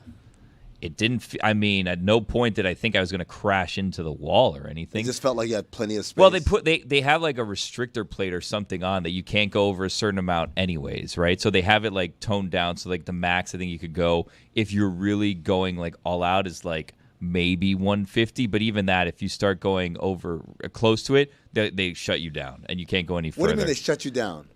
Like they make you wave come a red- in. There's like a whole thing. Honestly, I they're saw that talking there was a switch on the side, and I looked at it and I was like, I don't know if I'm supposed to notice this, but if I switch this thing, Was it a red button? up, no, it was like a switch. Was it But like red? one of those like it was like one of the switch exactly like a Nas? Nas switch. It wasn't like a light switch. It was Nas is like- a switch that has like a protective covering that you lift it up Oh, wow. and then you Yeah, switch That's it. important. That's Yeah, the switch. it's That's the important. switch. Yeah. Yeah. That's the switch, man. It's got that clear plastic, right? Mm-hmm. And you open it up, and then you hit the button, and then the nukes fly.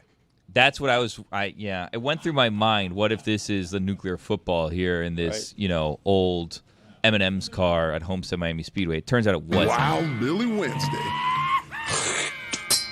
Per frankscarsinthehood.com that spent time finding out all of the metrics of the Oscar Mayer Wienermobile. Okay. The published top speed is 110 miles per hour. Oh, I don't believe That can't be right Get either. outta here. There's a lot here that can't be right. It can't be no. 75 and it can't be 110. 0 to Can't be. 60 in 24 seconds, but the that makes published sense. top speed That I believe. is 110. That's bullshit. What was the website? frankscarsinthehood.com. Ain't Now, no when way you say that thing goes when you say Frank's Cars, is it a guy named Frank who's into cars, or is this about cars that are shaped like? I will Franks? find out right now because that's a really good question. That's the only question. I mean, that's why you host the show. Yeah. And in the hood, are we talking about like what's under the hood? Or are Yeah, we talking I like had the same there's- question. in the hood. Yeah. My assumption, based off the front of the website and all of the classic cars here with the front lifted up, my assumption is we're talking about the hood of a car, and we're talking about all different cars, unfortunately not just cars shaped like Frank's. Yeah, it's a dude named Frank. It'd be weird if it was just like hot dog shaped cars in one neighborhood. Because like it seems like not a website that would get a lot of traffic. It also appears that you're followed by Oscar Mayer, not the Wienermobile itself. Oh yeah. Oh, I'm sorry. Yeah, that sucks. I'm want the Wienermobile. I'm sorry that I'm followed by the brand that made sliced Right. deli meat a thing in Well, I would America. follow an IG account dedicated to the Wienermobile, but there appears to not be one. It's just the Oscar Mayer Wiener IG handles all the promotional purposes for the Wienermobile. There you go. Wienermobiles, as we found out, there are more than one. Yeah. There's at least 6 that are going to be reaching top speeds at the Brickyard. What if they all have their own social media accounts? Does that make it better or worse? Do Goodyear blimps? Because there's many. Do Well, they have individual ones? I don't know. How many blimps are there? Not many. I think There's there's many. 3, no? No, there's more. Really? More than 3? Yeah. The look to me to confirm your report. Yes. I mean, Billy just said there was a fleet of them. I mean, Fleet Week. Yep. Fleetwood Mac. I'll find out. I think there's only 3. There's currently 4 Goodyear blimps Told in the you. world. There you go. Well, told you. I said 3. Where are they stationed? One is based in Germany. What? No. Yeah. You would think that they would get over the A blimps. blimp, right? They're like, I- no, not for us. No, please. So Greg is No, Greg thank is you. partially right. There's 3 in the U.S. There you go. There it Ohio, is. Florida, California, and then there's the one in Germany. I saw the one in California. I drove past it. It was on the ground. It was weird, dude. I wonder if crazy the to folks. see 'em on the ground. A grounded blimp. Yeah. Not a cool thing. The to one look in at. Florida is grounded in Pompano Beach. Yeah? In Broward County. Yeah, I've driven past it as well. What'd it do? Pompano Beach. It's home of weird Eddie seeing a Hill- blimp on the Eddie- ground. You're right. Right. Out of its element. Unnatural. Unnatural is a great way to put it. You know, Greg, we didn't spend enough time with you yesterday asking about this. We skipped right by it because of all of your different modern slang. But Sure. you were talking about the Delray Garlic Festival, and Yeah. I wanted to know your thoughts on that. I love it. I mean, I've only been twice, but we go. What is it? What is it like? What do you get at a garlic festival? There's all kind of food trucks and restaurants and just garlic related dishes and I don't know. Sounds great. Yeah, it does is sound. great. I wish I went. No, it's fantastic. And it's a fallacy, by the way, that garlic gives you terrible breath. I don't know where that came from. Vampires. Yeah, I mean, Came from vampires. exactly. The vampires. Patino did it, huh? Blah, you should not have garlic. Blah, your breath. Oh, Yeah, exactly. Bad breath. You'll never go on date. You're Oh. killing me. That's the stereotype. But I'm here to tell you, garlic is good for you. Mm-hmm. It's very helpful Yes. as a food, and it's a wonderful festival. Do you think vampires make fun of our accents? Yes. Blah, this is how they talk. Like, hi guys, my name is John. Oh, blah. Howdy, partner. What's that all about? Blah. I'd like some French fries and some Oscar Mayer Goodyear blimps. And put some extra garlic on it. Blah. These guys, what else? What is? Is that a White Rodney? Blah. Maybe. I have to take umbrage with this show, by the way. You want to talk about things that happened yesterday? And Stugotz, I'm most disappointed in you. I wasn't here yesterday. He's got an alibi. That's why I was disappointed in you. You weren't here to defend the honor of a motion picture called The Fan. Guys, The Fans, Roy wasn't here either. Disappointed in you too. Foul. Should have been. The Fan starring Wesley Snipes and Robert De Niro. First Yes. of all, the thing that he says, he's not saying, let's go, Bobby. He says, "Attaway, Bobby!" That's what he says. Get the quote right, number one. Number two, Dan was like, it's a movie about an umpire who stabs somebody. It's not about that at all. It's about a super fan who's so obsessed with this player, played by Wesley Snipes, that he goes as far as to murder his rival who plays on the same team, played by a young Benicio del Toro. It is an excellent movie, and it's a movie that's been reviewed on Cinephobe. What's Cinephobe, you ask? It's a podcast where Zach Harper and I watch movies that are poorly rated on Rotten Tomatoes and try to ascertain whether they're accurately rated or maybe didn't get a fair shake. It's Cinephobe. It's wherever you get podcasts, and it's produced by Anthony Mays. And we did The Fan, and we had a ball doing that movie. Now, that was 38% Rotten Tomatoes. Yes, it why, as a cinema expert, why do you think it was not as well received by the public as it should have been? Well, I think there's a couple of things. Number one, I think there is sports movies in general, if they don't follow kind of like a happy and then the scrappy team came up and they won it all. Remember the Titans. Yeah, if it's not that, most Any of given Sunday. critics don't like it. They don't like those movies. Rocky. And the reason for that is because a lot of those critics don't know sports. So sports is kind of like, well, we have to watch this sports ball movie, and then they watch it, and then like, I don't get it. So they're always looking for that kind of Disney ending. The other thing I think was just ahead of its time. It's a little bit ahead of its time, talking about fans being obsessed with how much players make and like the effort and all that stuff, like the stuff that is the fodder of modern day sports talk radio. Like back then, I think people were just like, did we win or lose? And that was about it. I just think it's surprising that you could have a movie with Stingray Rob De Niro and not end up with a good review. Oh, I mean, there's plenty of those. His career is That's true. literally- He has so many movies that he's made that it's like there are as many terrible movies as good ones, Yes. right? If More. not, maybe more. Way more. Way more. Good Because batting average. He's prolific. He's prolific. He's saying yes to everything. Killing Season. You ever seen that one? But the good ones are some of the greatest movies of all time. Yeah. I mean, Taxi Driver. But you know what's crazy, Stugotz? I begin to think like, is this a case where it's like we crowned them a little too early, and it's like, is this the real Robert De Niro that we've seen over the last 30 years or so? And like he just had a hot start to his career. You know, there's some of these guys that came out the bat 4 All-Star appearances in their first like 6 years, and then like had a 20-year career, and the rest of their career was nothing. Surrounded by talent. Surrounded by Is he a talent, for grifter sure. off a good coach? That's Scorsese. Silver Linings Playbook was late in his career. Good movie. There you go. Yeah. But he had a supporting cast. Yeah, like again, it's not Oh, him. he was a part of the supporting cast. It's not him. It's J-Law. It's Bradley Cooper. It's Dave Chappelle, right? Like those are the people. Same thing. Goodfellas. Well, it's not him. It's Pesci. It's Ray Liotta. It's Dr. Melfi from The Sopranos. Who's Dirty Grandpa. Yeah. That was It's Zac Efron. It's Zac Efron. I kind of like Dirty Grandpa. Well, because Zac Efron. He's carrying it. Always Aubrey loved Zac Plaza. Efron. Aubrey Plaza. There you go. So like, when's the last movie that Robert De Niro carried? That's a good question. Yeah. The Irishman. Yeah. But that's an ensemble, though. It's, I no, understand hold it's on. an It ensemble, also but he was was it top was name. it wasn't good. He was the title character. It was Yeah. it was long. No, it was bad. It was slow. I didn't Yeah. like it. No. Ronan. Ronan. He did win an Emmy for playing Bernie Madoff in a HBO movie, The Wizard of Oz. He did do a good job on that. Yeah. I'll give him that. 2017 though, 8 years ago. Because the voters were all scammed. They were But trying also- to get it back at Bernie. But also, TV movie doesn't count. That's right. Sorry. Be theatrical if you want me to respect you. If That's a bad take, dude. be theatrical if you want me to. Because television series have become basically cinematic. Yes. I'm talking about carrying the program, carrying the vehicle, Okay. right? Omar Epps. Like, where do you did you watch True Detective season 1 and you're like, wow, did. this is not at all impressive by Matthew McConaughey. I enjoyed it, but it's not. I am not at all impressed by this.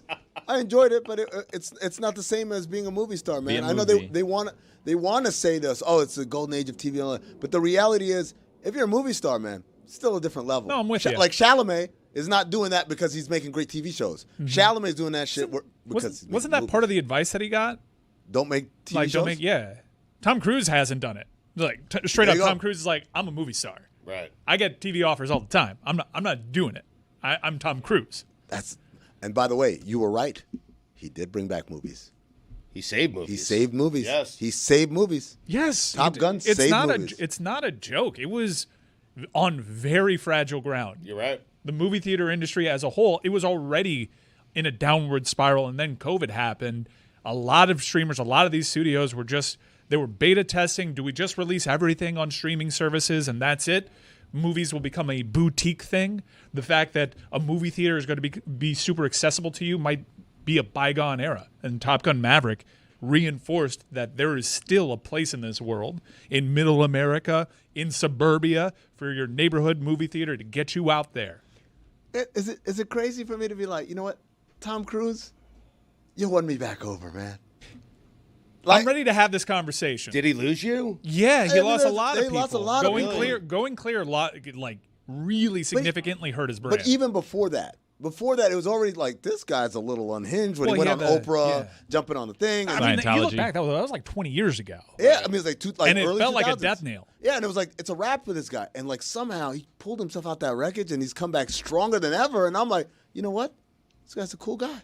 I like you, Tom Cruise. I like him a lot. I like Tom Cruise. And like, you talk to people that have talked to him, and he's super cool. He's super cool. Takes like, care of he's- people. Yes, he takes care of folks, gives them advice, gives them gifts. Like, he seems pretty awesome. When they were filming the Dead Reckoning, they were like, hey, it was like the COVID restrictions. He was yelling at people for not like. Yeah, be professional. Yeah. You got to be responsible. Yeah, they're gonna shut The us lives down. are at stake. We're Oh my trying to God. save movies here. Always respectful, by the way. You seen the video where he gets water splashed on him by some prank asshole, and he's like, "Why would he doesn't even freak out? He's just like, why would you do that?" He's honestly like the archetype for how you want a movie star to be. Outside of that one, The whole thing. But by the way, like, come on, who among us doesn't have like weird we all have beliefs? kooky beliefs. Come on, man. We're all talking in a real high What was voice. that just thing? saying. I remember, but what was that thing? I don't eat from sun up to sundown for 30 days. That's kind of kooky to some people. Some you know? people don't get So, that. yeah, so, I get it. I get it. I support you. it's all it's all kooky Good point. from a certain point of view. Eisner. Eisner. I could read that book and say, wow, this is awesome. Let's build a deity. Did you see the video of him, Mike, walking into a theater. I think it was yesterday, and seeing a guy. You know my algo. Yeah, It's of all course. my algo is all Tom Cruise walking in movie theaters. So at he this walks point. into this movie theater and he turns to a guy sitting in the front row and goes, "Oh man, you ate all your popcorn already." And all I could think was that would be your absolute worst nightmare of an interaction with Tom Cruise. Yeah, it would be awful. Well, because I just don't want anybody, including Tom Cruise, to talk to me in public. I'd shush him. I'm trying to watch The Final Reckoning here. Trying to watch a movie here. And also, I'm with celebrities. I'm like mad weird. I don't because I know. Yeah, well, because I'm weird to some in that I totally kind of leave them be.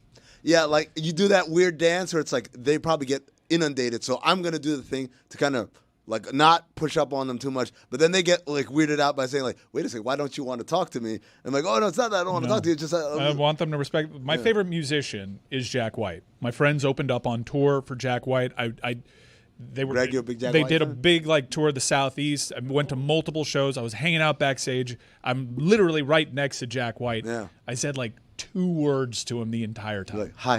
It was And like, then, hi. Bye. Yeah, kind of like. I didn't even have the opportunity to do the one thing which is like if I'm in a relaxed environment with someone that I admire, that has created art that I look up to, I'll say, "Hey man, just thank you for doing that. Thank you for creating that." I thought you were gonna say the thing you would have said if you were a relaxed environment. The boom, boom, boom, boom, boom, boom, Yeah. The boom, boom, boom song. No, I just don't. I don't want to bother people. Well, were you starstruck with Jack? Yeah, I never get starstruck, and around Jack, I don't think I was, but he had a presence about him that I just like. I'm not even gonna bother this guy. And also, if you're familiar with like how he acts backstage before a show, it's very intense. Oh, yeah. How does he act? Jack White has like a crazy process. Okay. To get ready for shows. Get me there. So like the best experience that I had with it was in Atlanta because the venue had walls that didn't go all the way up to the ceiling. So I was with my friends, the Jacuzzi Boys. They were in the dressing room Shout out next to door. Jacuzzi Boys. Yeah, great local garage rock band. Oh, out of I thought that was just a group of friends that you called the Jacuzzi. No. It's a great band. Group chat. Yeah, because they like to hang out in jacuzzis and just like chop it up. No. So they were opening up for the Rack on Tours, and that's Jack. band as well? Jack has this thing where he has like at the time it was still like a dated iPod Shuffle. Nice. This was like 2019, and it was still like an ancient artifact. And he takes over the aux cord, and he's in control of the music, and it's all over the place. He's a very eclectic individual. Kind of like you. Yeah, like you'll hear gangster rap, then you'll hear death metal, then you hear Kinda like you. old-timey blues. Yeah, you'll hear it all. He'll run the gamut.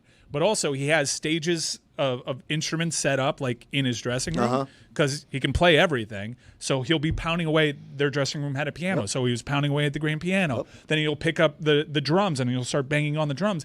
And the entire time, the craziest part about it, because it's like you can feel the energy. You can feel him on the other side of the wall like circling all these things.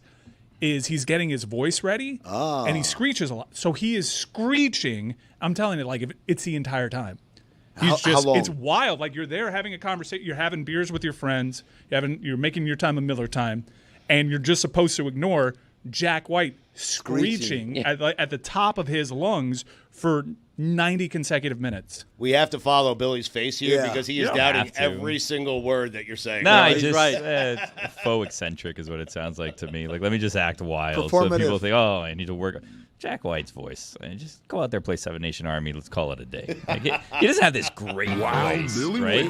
Does he have a great voice that you need to spend an hour working on your voice? I mean, you want him to deliver on the screeches, no doubt, but he's not known for his voice. He's known for his guitar playing, and the Raconteurs aren't going to play Seven Nation Army. That's a White Stripes song. Run around like a crazy person.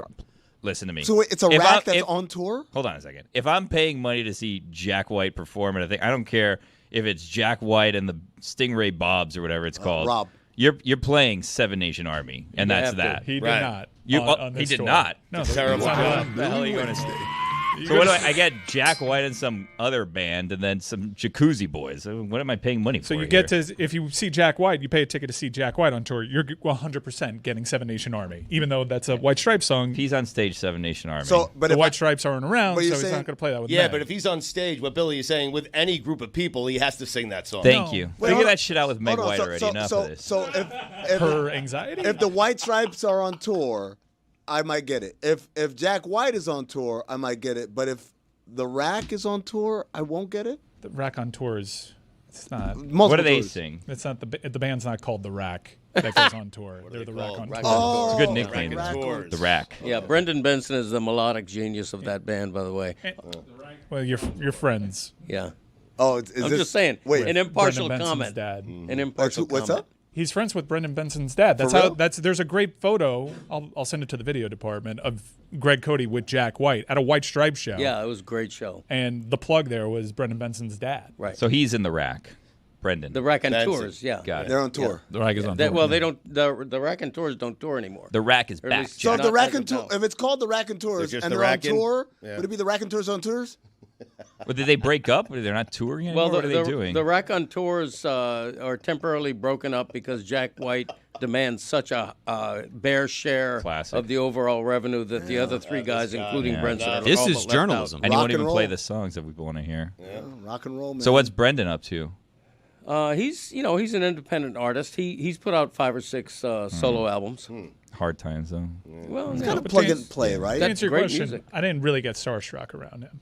Okay. No, I just it- respected his presence. Hey, he sounds like he was runs curious around because banging on it instruments. almost sounded like you did, and I know that would be uncharacteristic of you. Yeah, I don't really do that, but he's got a presence to him, and yeah, you want to say it's faux eccentricities, like it probably, like I don't know, it's put on, but Were you nervous? It seems like you were nervous. I was Like- nervous to talk to him because he's got a very intense process to ramp up. It's like I don't want to talk to him beforehand, and Right. afterwards, it's such an intense thing that he does on stage that he's kind of like winding down.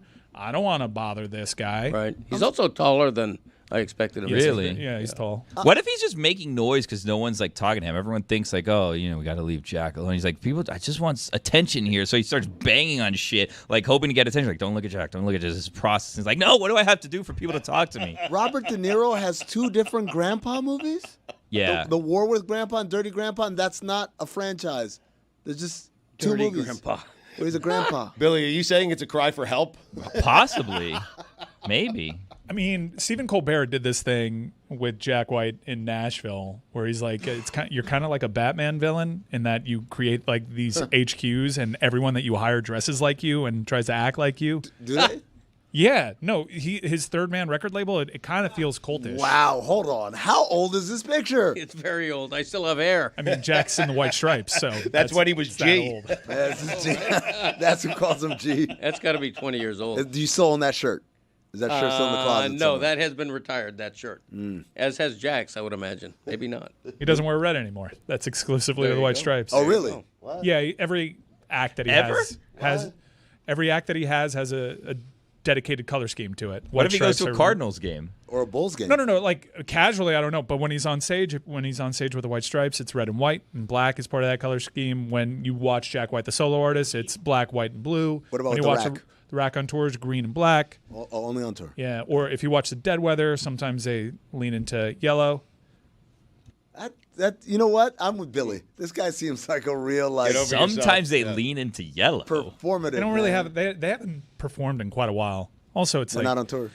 I like the Dead Weather, but I want to watch Jack play the guitar. And Sounds he like just this plays the guy can't drums in keep that. a job. For You know what I real. mean? That's- He keeps yeah. bouncing from band to band. Yeah, like, no, that's geez what that Louise. sounds like. But Greg just told us why, because apparently he's a little greedy when it comes to like how this thing gets split up.